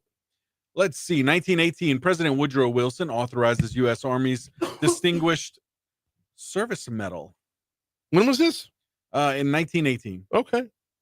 1929, the first nonstop flight made from America to Asia across the Bering Strait. By Bering Strait. Bering Strait. What am I doing? You know, you see this crack in the phone? It's so jacked. Better prep, man. Gotta get better prep. By Noel Wine here and Calvin Cripe. Yeah, by them. Let's see. 1967, Teamster President Jimmy Hoffa begins 8-year jail sentence for defrauding the union and jury tampering. Okay. Let's see. 1981. Wow, this is tragic. First homicide at Disneyland. 18-year-old Mel Yorba is stabbed to death during a fight with James O'Driscoll after allegedly pinching his girlfriend's bottom. Okay. Wow. Yikes. 1990. 3 passengers killed and 162 injured as subway train derails in Philadelphia. All right. 2011. Charlie Sheen is fired from CBS sitcom 2.5 Men. Yeah. It didn't work after that, did it? No, it didn't. Who replaced him? Ashton Kutcher. Ashton Kutcher, that's right. Yep. Oof. 2023, China and America are heading toward inevitable, quote, confrontation and conflict unless America changes courses, warns Chinese Foreign Minister Qin Gang. I don't know. Maybe I was being too literal when I said, tell me everything that happened on this day. That's a lot of minutia in today's. And you know what's funny is like, there's a lot of, there was just a lack of things that happened. So this was even stretching. Yeah. That's what I'm saying. This entire segment is a total stretch today. It is a boring day. Hey, 2024, former U.S. President Joe Biden gives a fiery State of the Union speech to Congress addressing the question of his age. See? And I could live with just that one. And those were Marcus Aurelius and Joe Biden. Those were like the highlights. Both born the same year. Birthdays. I got Bryan Cranston on the top of this list here. Hey! Let's see. Also, actress Jenna You mean that guy Fisher. from Malcolm in the Middle? Yeah, that guy. That's Bryan Cranston? Yeah, that Bryan Cranston. We all remember him from Malcolm in the Middle. Yeah. He wasn't Heisenberg. He was just Malcolm in the Middle dad. That's it. Yeah. Let's see. Actress Jenna Fisher. Let's see who else here. Do you have anybody else? John Hurd. I see John Hurd on here as well. Michael Eisner, born on this day in 1942. We've got I'm pulling back my sports list there. Oh, by the way, a couple different things. You know, on this day in 1857, baseball decided that 9 innings would constitute a game. Okay. Before that, it was the first one to 9 runs. So yeah, that happened in 1857. Also, this day in 1982, NCAA tournament selection was televised for the first time.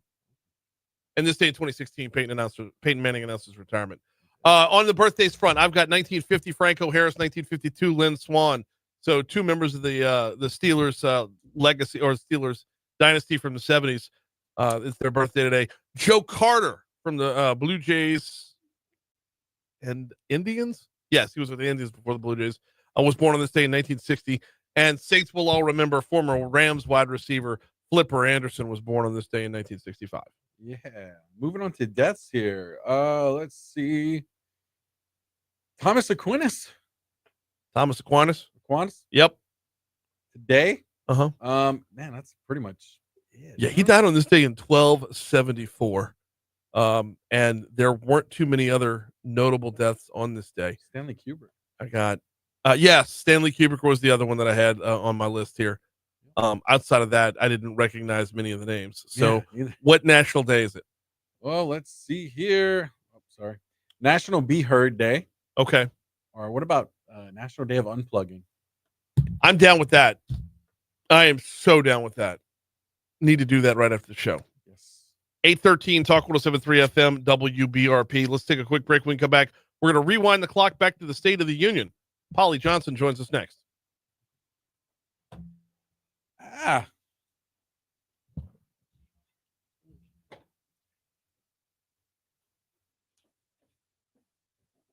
All righty. How are you? Ready to have some fun? I don't get nervous because I don't do interviews. You're with the Louisiana Association of Broadcasters. I know, but I don't. How can you not do? All right. I don't. I can go and talk to all kinds of people, but I don't do interviews. Yeah, yeah. So if I'm nervous, well, nah, you'll do great.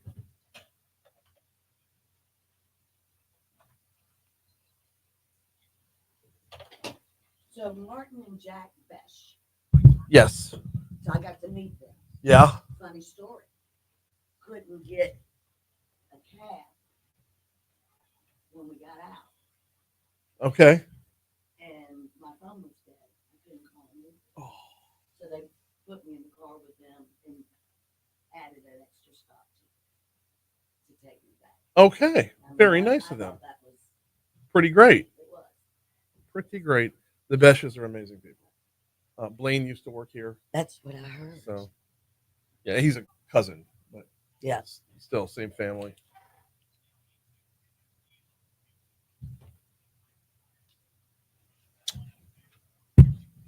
Okay, Metro Councilman Aaron Moak. The Kepler telescope was launched today in 2009. Oh, okay.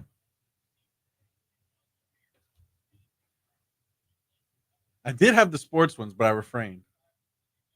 About the Peyton Manning? Peyton Manning, yeah. And then the baseball one.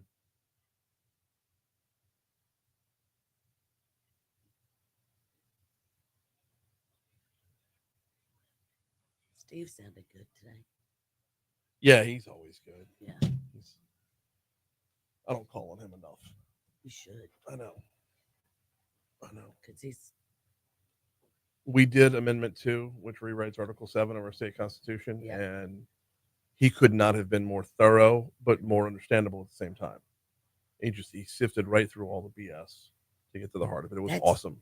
That's why everybody needs to lean on them and what they did. Yeah. Because it is really bipartisan. Yes. Yep.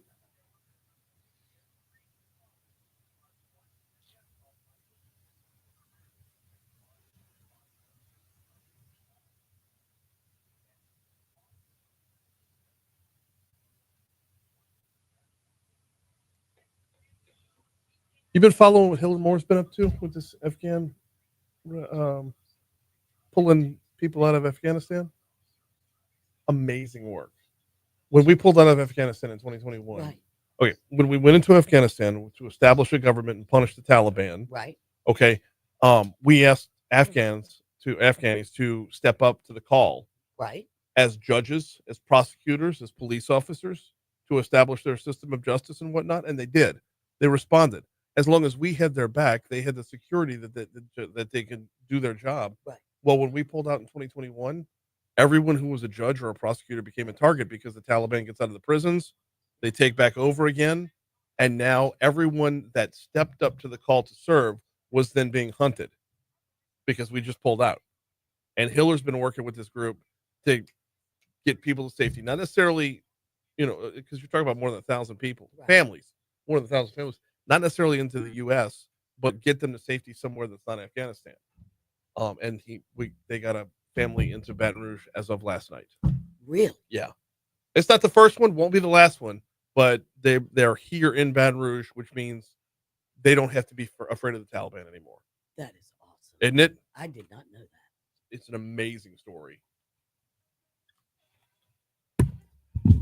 818 Talk 107.3 FM WBRP mornings with Brian Haldane rolling right along. We get to rewind the clock back to Tuesday night as I'm just calling it the State of the Union. I know it was the address to a joint session of Congress that does not flow. State of the Union was Tuesday night. Our own Polly Johnson from the Louisiana Association of Broadcasters was in the room, in the gallery. She joins us now to talk all about it. Polly, how are you? Welcome aboard. Well, thank you very much, Brian, for having me here and to talk about this unbelievable experience. So I would have to imagine it is unbelievable. It's just there's a lot of things in life where you get to be a part of a small club, and the number of people who get to be in that room, I know there's a different one every year, but it's a very small select, there's not a whole lot of people in a club because it's a smaller room than you'd think.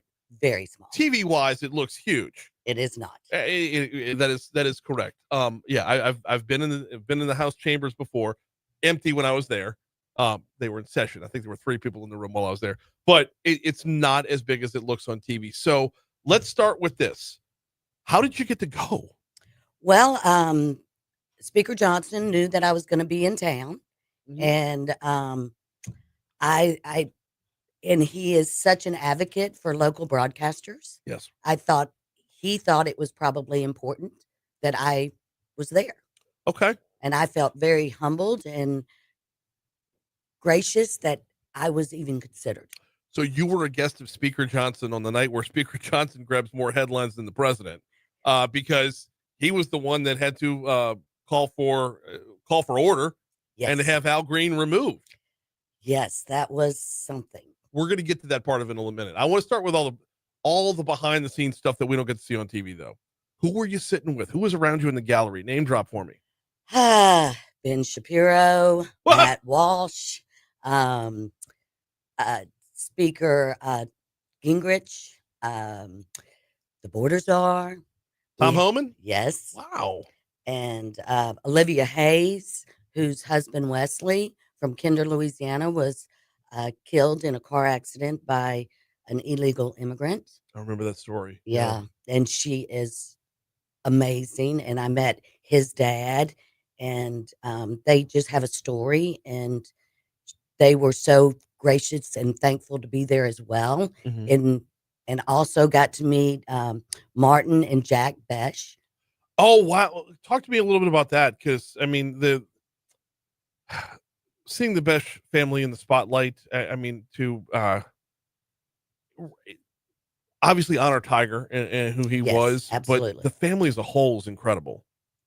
Everybody who I met was incredible, and they have great stories, and they were honored as well, and they were just great people. Yeah. So before it all gets rolling, when we're back at home and we're watching the 4 panelists in the studio, before they cut over to the camera where you see the sergeant at arms, Mr. Speaker, the President of the United States. They don't always have a Boston accent. It sounds better that way. But before any of that happens, talk to me a little bit about the room, because what we see on TV is 1,000% divided. You got the Republicans who stand and cheer and the Democrats who sit down. And if it's a Democrat who's giving the speech, then obviously it's reversed. But it looks so partisan and divided once the cameras are rolling. Is it like that beforehand? No, it's not. Not elaborate, please. Well, I mean, I actually got invited to a reception prior to the speech, and I got to meet some of the head of like defense. Okay. I got to meet Robert Kennedy Jr. Oh, wow. Yes. And the vibe in the room was everybody was excited, and they were just gracious and nice and talking about how we can change and for the betterment of America. And I felt so proud to be an American, and it was just an awesome experience. We're talking with Polly Johnson from Louisiana Association of Broadcasters. She was one of Speaker Mike Johnson's guests at the State of the Union on Tuesday night. All right, let's get down to the big ticket item. We'll get to Trump's speech in just a minute, but Representative New Orleans native, Representative I know. He left after Katrina. He did. And that's fine. Representative Al Green gets booted. Talk to me about what that looked like from your standpoint. I was in utter disbelief. I couldn't believe it. My mouth was just wide open because he asked him like 3 times to stop, and they wouldn't. And it was so disrespectful, I thought. Did it seem planned? Yes. Okay. I thought so. I want to talk to Speaker Johnson about it because he was so Johnny on the spot that it felt like he might have even been tipped off. Hey, someone's going to get loose tonight. Like that sort of. I think they get loose every time they get into a meeting with each other. Probably. But I mean, it was just so quick and swift would be the right word. Yes. Yeah, it was very swift. Now, from where you were sitting, I mean, could you hear everything he was saying? I couldn't hear what he was saying because people behind him were screaming. Okay. And I know we've had one-off instances in the past at previous State of the Unions where like Marjorie Taylor Greene has stood up and shouted something. I think it was Matt Gaetz that called. Was it Joe Biden's first one where he said "you lie"? But all those were one-offs. This was persistent. Like shouting one thing and then sitting back down is one thing. This was persistent. He was going to keep going until he was booted. Yes. So, I mean, it appeared relatively orderly on TV. Did it look that way in real life? There was a little chaos. Okay. I mean, looking down because I was sitting on that side, so I looked down, and the sergeant at arms, and it was chaos. Yeah. Wow. It's something we don't normally see from a State of the Union. So you didn't just get to go; you got to go to one that was historical in nature because of what happened. Yep. I mean, we don't often censure Congress people, and that was the follow up. That was the quote unquote punishment for the acting out there. So you got to bear witness to that. I did, and I was embarrassed for. It was not a good look. No. It's and to be clear, just staying nonpartisan with this. To be clear, it wasn't a good look when Marjorie Taylor Greene shouted either. Absolutely not. It's you lose. It's not about the man behind the podium. It's about the room that you're in, the history within that room, and the office that's held. Absolutely, you need some decorum. Yes. So let's talk about the speech. Let's get to the man who was at the podium if we can. President Donald Trump giving his address, giving his quote unquote State of the Union. Your takeaways from the speech. Getting to see Donald Trump speak in person. Was that your first time getting to see him speak? Yes. Okay. No rallies beforehand? No. Okay. Talk to me a little bit about his presence, his I don't want to say aura like the kids do, but it's his command of a room. I was amazed that he would actually say, it doesn't matter what I do. They're not gonna like me. Mm-hmm. And he was honest because it's true. And we've got to come together to be able to move forward. And I think everybody can have different opinions, but you have to work together. And if we're going to be successful, you have to come together and negotiate. Yes. Yeah. And that goes back to when the cameras are on, everybody has to play to their base. So no, they're never going to stand and applaud because it doesn't play to the base.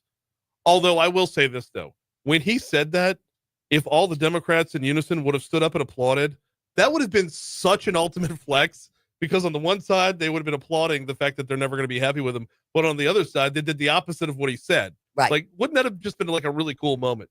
The speech itself, he does extemporize a little bit. How noticeable is it in person when he's getting off script? Isn't he usually off script? It's very true. Very, very true. Okay, let me re-ask the question. Can you tell when he's on script? No. Okay. I mean, because he's going to say what he wants to say. I mean, there's, but we've got to give everybody a chance. Sure. Everybody deserves a chance. You just can't cut them off at the knees before you have a chance. He was voted into office by an overwhelming number of people, to be sure. We got Polly Johnson in with us from the Louisiana Association of Broadcasters. You mentioned Speaker Johnson, a big fan of local broadcasting. How has that played out? Has he been able to do anything in that role? Now that he's speaker, obviously he has a bigger voice, but in order to help us here locally? He was a local broadcaster in Shreveport. What? Yes, he was a radio broadcaster in Shreveport. So he believes in local radio. Okay. And he believes in local broadcasting. And he is a very big supporter of local broadcasting. Look, we need all the help we can get right now, because there's so much competition coming from so many different venues. My competition isn't on the radio dial. My competition is TikTok. Yes. It's TikTok. Yes. It's Instagram. It's Yes. Facebook. And they are not they're not held accountable by the government. Correct. Like we are. Right. Well, and for that matter, take it beyond TikTok. I mean, my competition is just as much Theo Vaughn as it is Richard Condon. Yeah. You know, sure. It's podcasts. It's everywhere. Rest of the night, the pomp and circumstance of the night, everything surrounding it. Once the speech is over with, is it just a mass exodus right then? It is. Okay. It is. Okay. So when you get to see, I know on TV, you get to see all the people down at the bottom, all our congressmen and women. They have their phones. We can't bring phones in. Okay. So I had no phone. We had to go. They were locked. My purse, my coat, everything was locked into an office. Okay. And then we went back and got that. And then you have to leave the Capitol, go through the Cannon building, get out on the other side. You got to walk 2 blocks because they close everything down around the Capitol. Right. And so it was a mass exodus, and then traffic was horrendous, and there were no cabs. Right. I would imagine it's a ton of people flooding out all at once. Squeeze a lot of people into that room. Yes, they do. Yes, they do. But I will tell you, there was staff for every guest that was invited. By each office, there was a staff member with that guest the whole time. Wow. Except when you were in the I want to say the State of the Union, but it wasn't. It was the presidential address. Right. When you're in the chambers. When you're in the House yes. chambers up in the gallery. Just for position sake, and we got to get out of here. We're running along. But just where were you? I can't believe I didn't ask this early. Like, where were you in the room? Like, I was, Melania Trump was to the left of Trump. If you're facing Trump, you're facing Trump. She was to the right. I was to the left. I was in the speaker's box. Okay. So you were to the left. I was up above the Democrat section. Right. And she was up above the Republican section. Okay. So to Trump's right. Yes. Trump's right, your left, if you're facing back. Correct. Very cool stuff. Unbelievable experience. It was. And I just hope that we can all come together as Louisianians and work together to do better by Louisiana people. It all starts with sharing stories, and I thank you does. for sharing yours. Thank She you for is having Polly me. Johnson from the always. She is Polly Johnson from Louisiana Association of Broadcasters. We ran a little bit long there, not to worry. We got news, traffic, weather. When we come back, it's spring football time. Hunt Palmer joins us next. Was it terrible? No, that was great. That was great. No, that was wonderful. Okay. No, you hit on all the points that we were hoping for. Okay. Yes, job well done. Wow. Okay. Thanks, I'm Brad. jealous. I'm telling of you. everything I've gotten to do, that's never going to be on the list. Did you see the pictures? Yeah.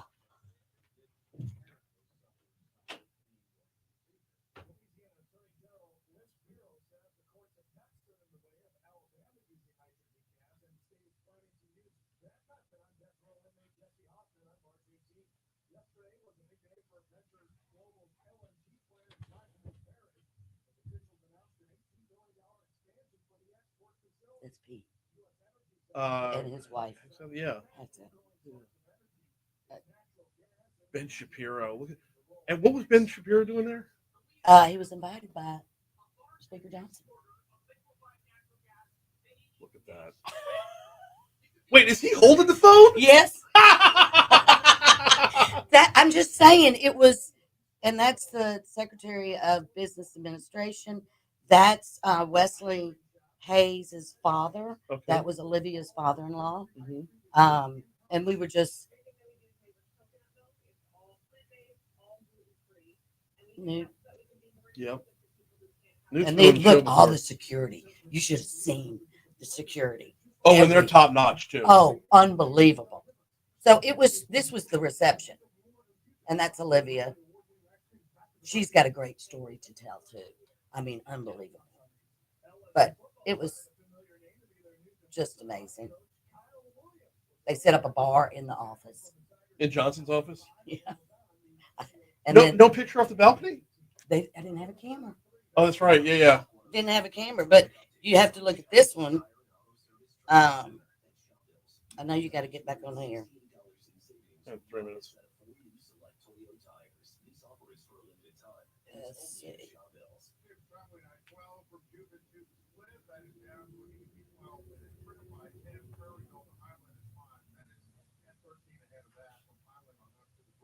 No, it's not letting me do it. That was in his office by the speaker's balcony. So I need to get him on the show. I haven't had him on since he became speaker. I haven't had him on. He used to come on all the time when he was a state legislator. We can make that happen. Yes, please. Okay. And I got with Moon to get his press guy's phone number, and then I backed Look at Flynn. That's Cleo. That's us with Troy Carter. Okay. Carter comes on every week. I can't get a hold of Cleo either. Look at that. Holy this was shit. the invitation. That's so freaking cool. It was so God. I was in awe. And Flynn goes, "You're the only person I've ever met in my entire life. Why the hell didn't I get to go?" I said, "I tried." And the speaker said, "I had to give 16 tickets to the president." I mean, when he asks, you got to get it. Yeah, you do. All right. See y'all later. Thank you, Polly. We'll see you. All right, bye. Oh, what you say? So, are we overdue for baby, or are we just? No, we're underdue for baby. Okay. She just first one came early. She had some symptoms last week and still having a little bit, but we're just keeping on trucking. We got no hot water currently as of last night, which is not great. Why not? The hot water heater's not working. Everything else is working, but that's not working. Pilot went out. We're not sure. We're gonna send somebody out there. I was with my. I was talking to the guy who is like our maintenance guy for the neighborhood, and we did everything we could do last night, and it didn't work. So, oof, that's not an easy replacement. It's a pain in the ass. We'll see. But that's not great with a 9-month pregnant wife and a 3-year-old. No, not really great for me either. But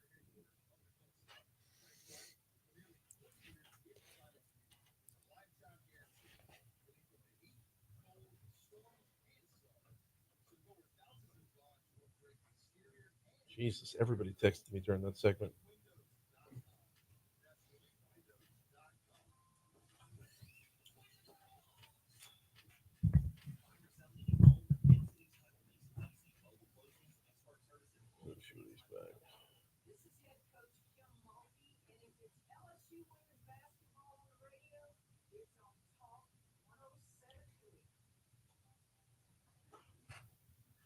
Ooh, weather.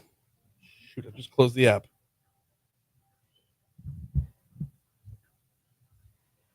Here's what you're looking at forecast-wise. Going to get up to 79 or 80 degrees today, so we are warming up a good bit today.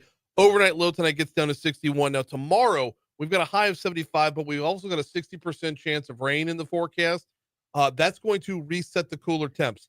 Overnight low tomorrow night gets down to 57. Your high on Sunday, just 64. Overnight low Sunday night gets down to 44. Overnight low Monday night gets down to 42. Tuesday through Thursday, that warming trend kicks right back in. Right now, we are looking at sunny skies and 59 degrees in downtown Baton Rouge.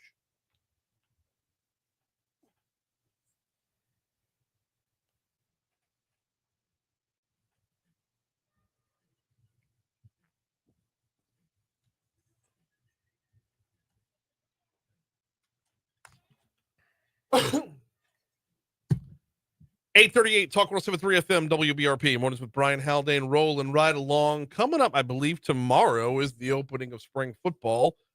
Let's talk about it. Hunt Palmer is in from 104.5 ESPN. How are you, man?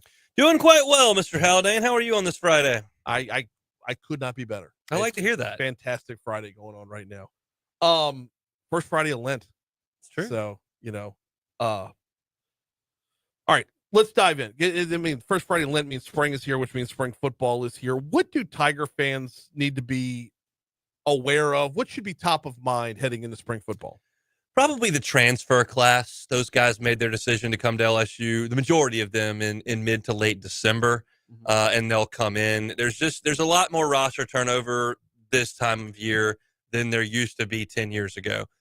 This is not a team that's putting in a new offense, the new offensive coordinator, not putting in a new defense, the new defensive coordinator. Your coordinators are back, your quarterback's back. So that's a lot of stability into the spring. What has to be integrated in is all the newcomers. And now you've got a bunch of transfers. LSU had 16 of them. And you've got a handful, almost 10 high schoolers who graduated early and have started their first semester at LSU here. So you're talking about 25, 30 new faces that could contribute, that get to ease in a spring where you don't have to get ready for a game. It's not as high intensity as it may be in the fall, but a lot of positions up for grabs. So new faces more so than anything. Let's walk through some of those positions that are up for grabs. I think probably the biggest, the one that's on most people's minds is going to be wide receiver, because we know we've got Garrett Nussmeier, but who's he throwing to? Yeah, Aaron Anderson's back. Xavion Thomas is back. Chris Hilton is back. So those are the three names of the returners, but they went to the transfer portal and brought in some real talent. Nick Anderson is the first one of those. He, 2 years ago, set the Oklahoma record for freshman touchdown catches. He had 10 touchdowns at Oklahoma as a redshirt freshman. However, he did not play in the year before that as a redshirt, and he did not play but one game last year. So if you take his 3 years in college, he's only played one season. So he needs to come back from an injury that cost him last year. He needs to learn a new offense. He needs to get used to Garrett Nussmeier, but he's 6'3". He runs like crazy. He could be the number one receiver for LSU this year. Wouldn't surprise me at all. Then you bring in Berrien Brown, who's the SEC record holder for kick return touchdowns at Kentucky. He's really fast. That's evident when you return that many kickoffs for touchdowns. Mm-hmm. He played for Kentucky. They really struggle with the forward pass portion of the offense. Not really a strength there in Lexington. So he'll get to play with one of the best quarterbacks in the country this year, and you would imagine his production would reflect that. They've really struggled to throw it in Kentucky, and he's an immense talent. He'll see if they can unlock that here in Baton Rouge. So some big time ads at the wide receiver position for LSU. The Aaron Anderson ad, and he's a slot receiver, right? He is. So I don't know if we're going to see him for the chunk plays or just a steady consistency throughout. I'm looking forward to seeing him a whole lot. Big numbers over at Oklahoma. What about running the football? Yeah, they need to do that better. And that, honestly, when I say run the football, immediately the listener probably goes to the running back. And it's really more important that they get some blocking. And they've got to figure out the offensive line. It is likely, in my opinion, that when they play Clemson in the first game, you will not have any of the 5 in their original position that you saw in the final regular season game against Oklahoma. You've obviously got 4 that are gone. They're out of eligibility, and DJ Chester is the only one coming back at center, and he's probably going to move to a guard spot and compete there as they bring in Braylon Moore, a transfer from Virginia Tech who's got center experience, is probably your starter there. Then you've got to figure out the other 4 spots, and there's a lot of competition there. A lot of guys who had 4 stars or 5 stars next to their name in high school. Some guys that they brought in, like Josh Thompson from Northwestern, who's a starter from Northwestern, not in Natchitoches, up in Evanston in the Big Ten. And I think that's a huge thing that position coach Brad Davis has to deal with in this spring session is figure out. You don't have to figure out the exact 5 that are going to be out there against Clemson, but you need to have a pretty good idea going into the summer of who's ahead so that when you get to camp, it's ready to get those guys integrated and they can start working together because LSU's got to play better on the offensive line next year. Well, with so much turnover on the offensive line, it's going to bring a lot of question marks from fans that are we going to see significant drop-off? How visible do you think drop-off will be? This is funny because LSU fans thought the offensive line was terrible last year because in August, all we told you was how great it was. Mm-hmm. You're going to see those guys get drafted coming up in 4 weeks. Yeah. But you didn't run the ball worth a flip. However, your pass protection was exceptional. Right. Exceptional. Mm-hmm. And there will be a drop-off there. You are not going to protect Garrett Nussmeier as well this coming year as you did last year with guys who are going to be NFL starters on that team last year. But the hope is they can run the ball better because those guys, as good as they were in pass protection, did not block for the run very well for 2 years. That's got to improve. They've got talent at running back. Caden Durham's back. Harlan Berry, the freshman, comes in. Caleb Jackson, that Baton Rouge native, is still here. They got to run it better. While we're talking running back, are we ever going to see Trey Holly again? That's up to the courts. I know. And that is probably your department better than mine. Oh. It has dragged out a lot. And there are 2 attorneys that are continuing to try to uncover things and the date gets pushed back and pushed back. I don't know the details of exactly what happened, so I hesitate to talk too deeply into that. I do know that it's taking a long time, and that to me is unfortunate for a lot of people involved, and certainly Trey Holly is one of them. Yeah, I mean, it's, we're supposed to get swift justice. We're entitled to that, and this is dragging out like a coastal lawsuit. We've got Hunt Palmer in with us talking about spring football. Let's move it to the defensive side of the football. A lot of change on this front, to be sure. What are going to be some of the bigger highlights here? And I know. Actually, the bigger highlights on defense we're not going to get to see in spring.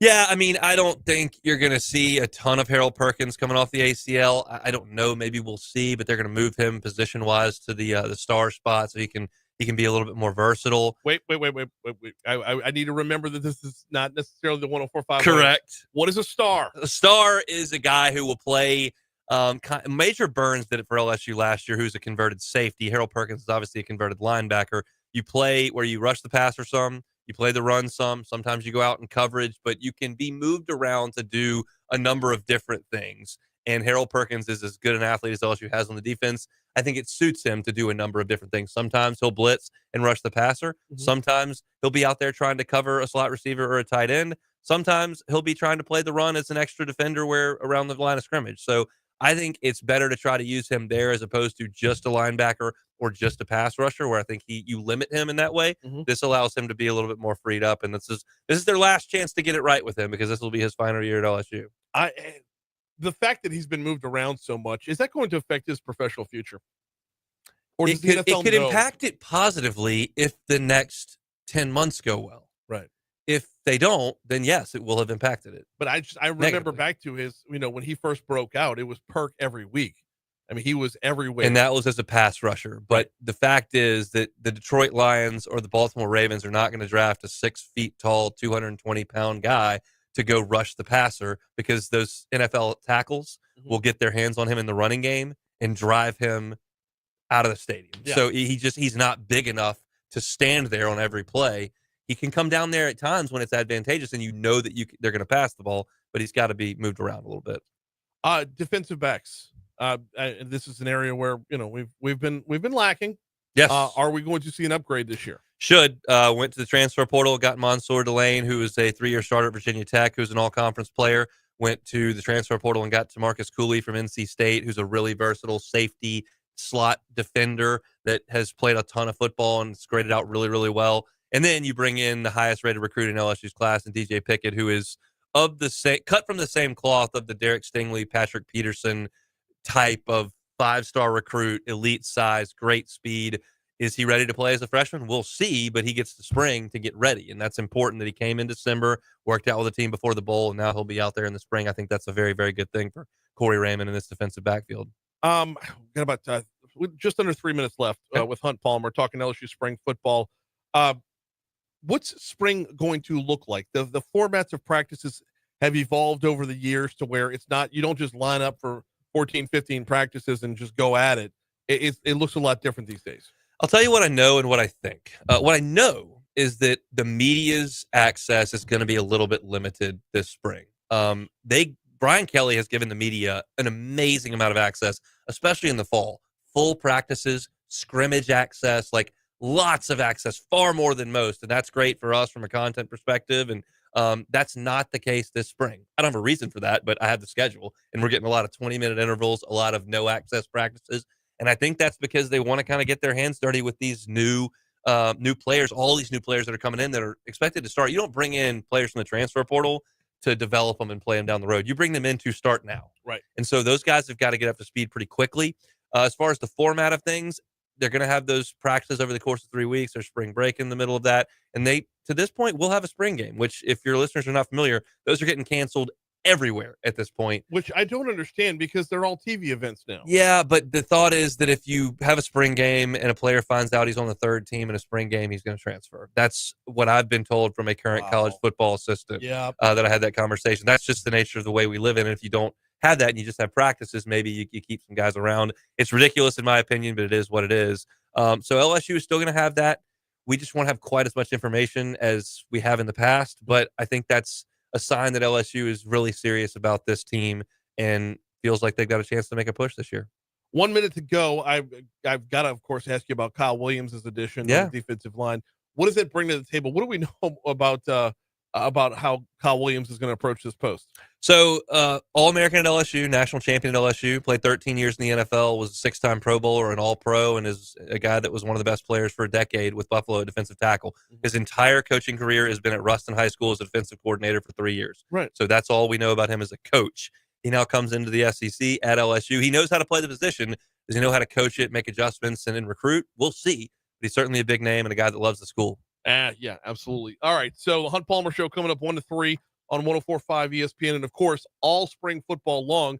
I would assume we're going to be all over this at LouisianaSports.net. Better believe it. Practice reports for sure. LouisianaSports.net. He is Hunt Palmer. Appreciate the time, man. Thanks, Brian. Here comes your money now. Just like that. Bro, she was late. No, she was at least 5 seconds late. Oh, I thought you meant the woman before me, which is she was late. But I mean, I know that you do some of those on location stuff with all those, like even watching Mardi Gras and the interest. The Super Bowl, it is so hard to run a radio show when no one is ever on time. Like the guests are being herded around so much that they run 5 minutes late on this show, so they're 7 minutes late to this, and they run 2 minutes late on that, so another 10 minutes behind. And like you never know when anybody's going to show up. So you just have a notebook full of stuff to talk about, and you just have to adapt on the fly. And it's hard to like tease stuff. Yeah. It's damn near impossible to tease stuff. And seeing those like where it's a million car washes basically because everybody's going from spot to spot. But yeah, I would go so far like the want to ask your guest where were you before? Who was the asshole? Who held you that long? And that's the deal. In SEC Media Days, those SIDs, even the student ones, they look at you like you know how much time you have left, and they'll go, "Yeah, 1 minute," and they'll cut it, and they get those kids out of it. Like they're not messing around. I know. The headset's off, and they don't do that. They didn't do that in the Super Bowl. It's just Moscona was supposed to have. Oh, who's the super agent? He's like a million years. Yeah. He had him the next day. That guy was he was a WWL. WWL, that's who held him up. And it was like Scoot or somebody. Yeah. Scoot at WWL was keeping this guy talking about, because I was driving back at that point. And so I'm listening like over the Bonacare Spillway, and I'm on Moscona, and then I move over to Scoot, and who's got Jerry. I can't remember his name. Yeah, Anyway, anyway. I remember. I heard the interview. But they were talking about fucking nonsense, huh? I'm like, I get the sense WWL's got a lot of nonsense going on over there. That's my. They're in a bad way right now. They need to flush all the octogenarians out. Yeah, That's hard to do. When you're a heritage station, it's very hard to do. Well, appreciate it, Hunt.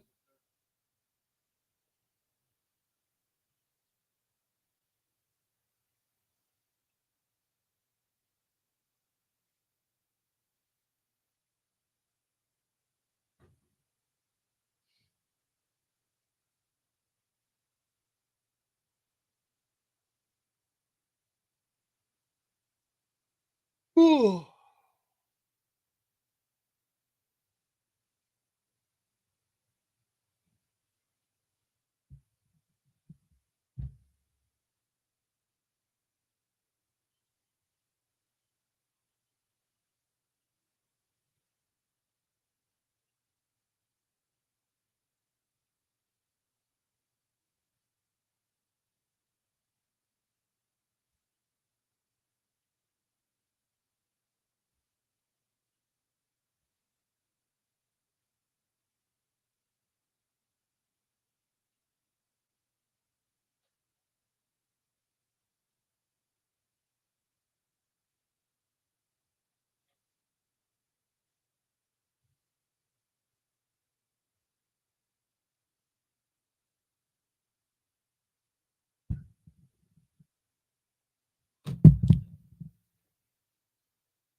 Wait, there's gonna be a remake of Malcolm in the Middle? Yeah. I think the whole cast is coming along. Yeah. Without the fall of Saigon, we wouldn't have Dong Fong King Cake. I don't know.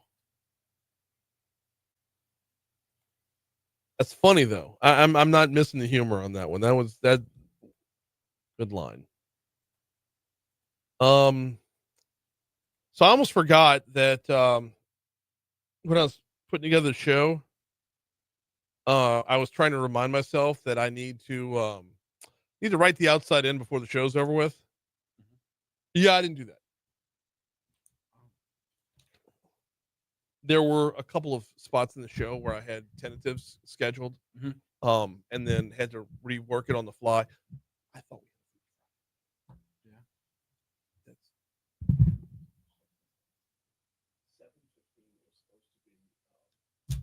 was supposed to be. Oh, so there was a couple things. Yeah.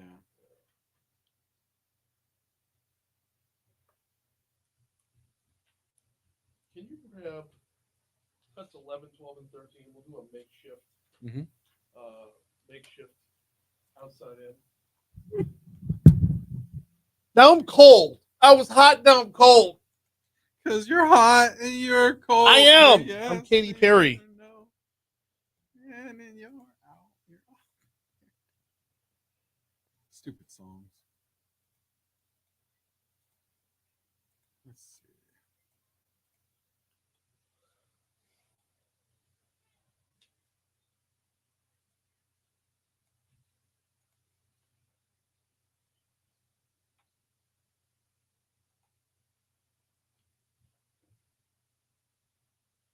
Yeah, I've been debating if I should take off the top of my Canadian tuxedo for the whole show.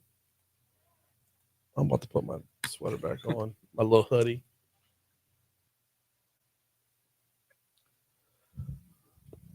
$8:56 Talk 107.3 FM WBRP mornings with Brian Haldane rolling right along. We're about to get out of here. We're almost done for the week. I want to thank everybody who hopped on board today. Of course, Hunt was just in the last segment. Polly Johnson from Louisiana Association of Broadcasters had an unbelievable week. She got to be there firsthand for the State of the Union and came on with us earlier this hour to tell her story. Last hour, we had Stephen Procopio, who did a phenomenal job of breaking down the constitutional amendments that will be on your March 29th ballot. And then going back to the first hour, we had Gifford Briggs talking liquefied natural gas. Jobs, baby, jobs. Oh, no, I'm sorry. The tagline's supposed to be drill, baby, drill. But what it means is jobs, baby, jobs. So if you missed any of that, it'll be available on demand at talk1073.com right after the show is over with, courtesy of the folks at Lake Urgent Care. Before we hand off the Moon Griffon, let's hit up the outside in.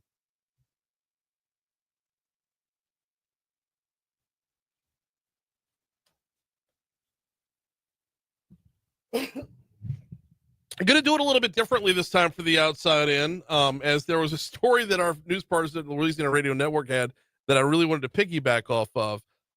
John, you got cuts ready for him? Okay, because I asked for him kind of last minute. There's an LSU grad from Lafayette who owns an ice cream shop in Portland, Oregon, and that LSU grad from Lafayette has been recognized as having the best vegan ice cream shop in the United States by Veg News. Kate Williams says this was a surprise and an honor. Cut 11. Oh, it was quite an honor. I've laid on the floor of my office and definitely shed some tears. I was very grateful.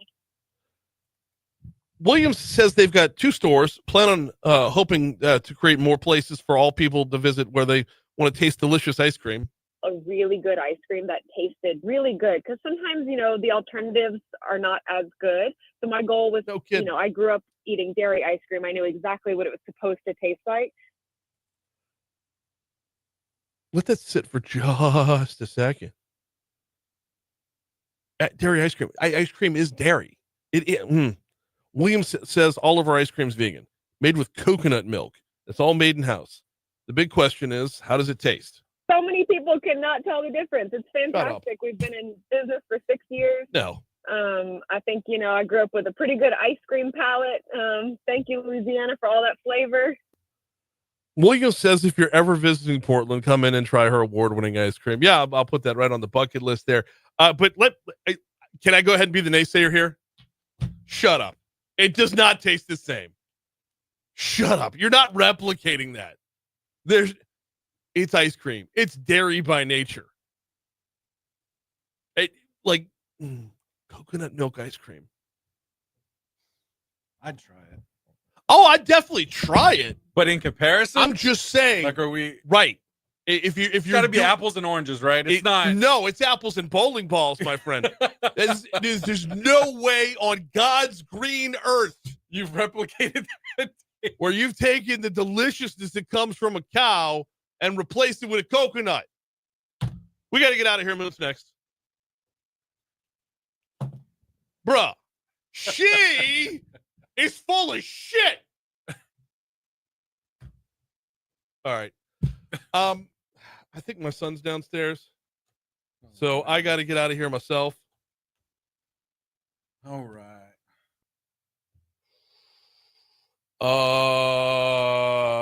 Yes. Are we off of air? Oh, you want to sign off? Yeah. We'll see you later, Facebook.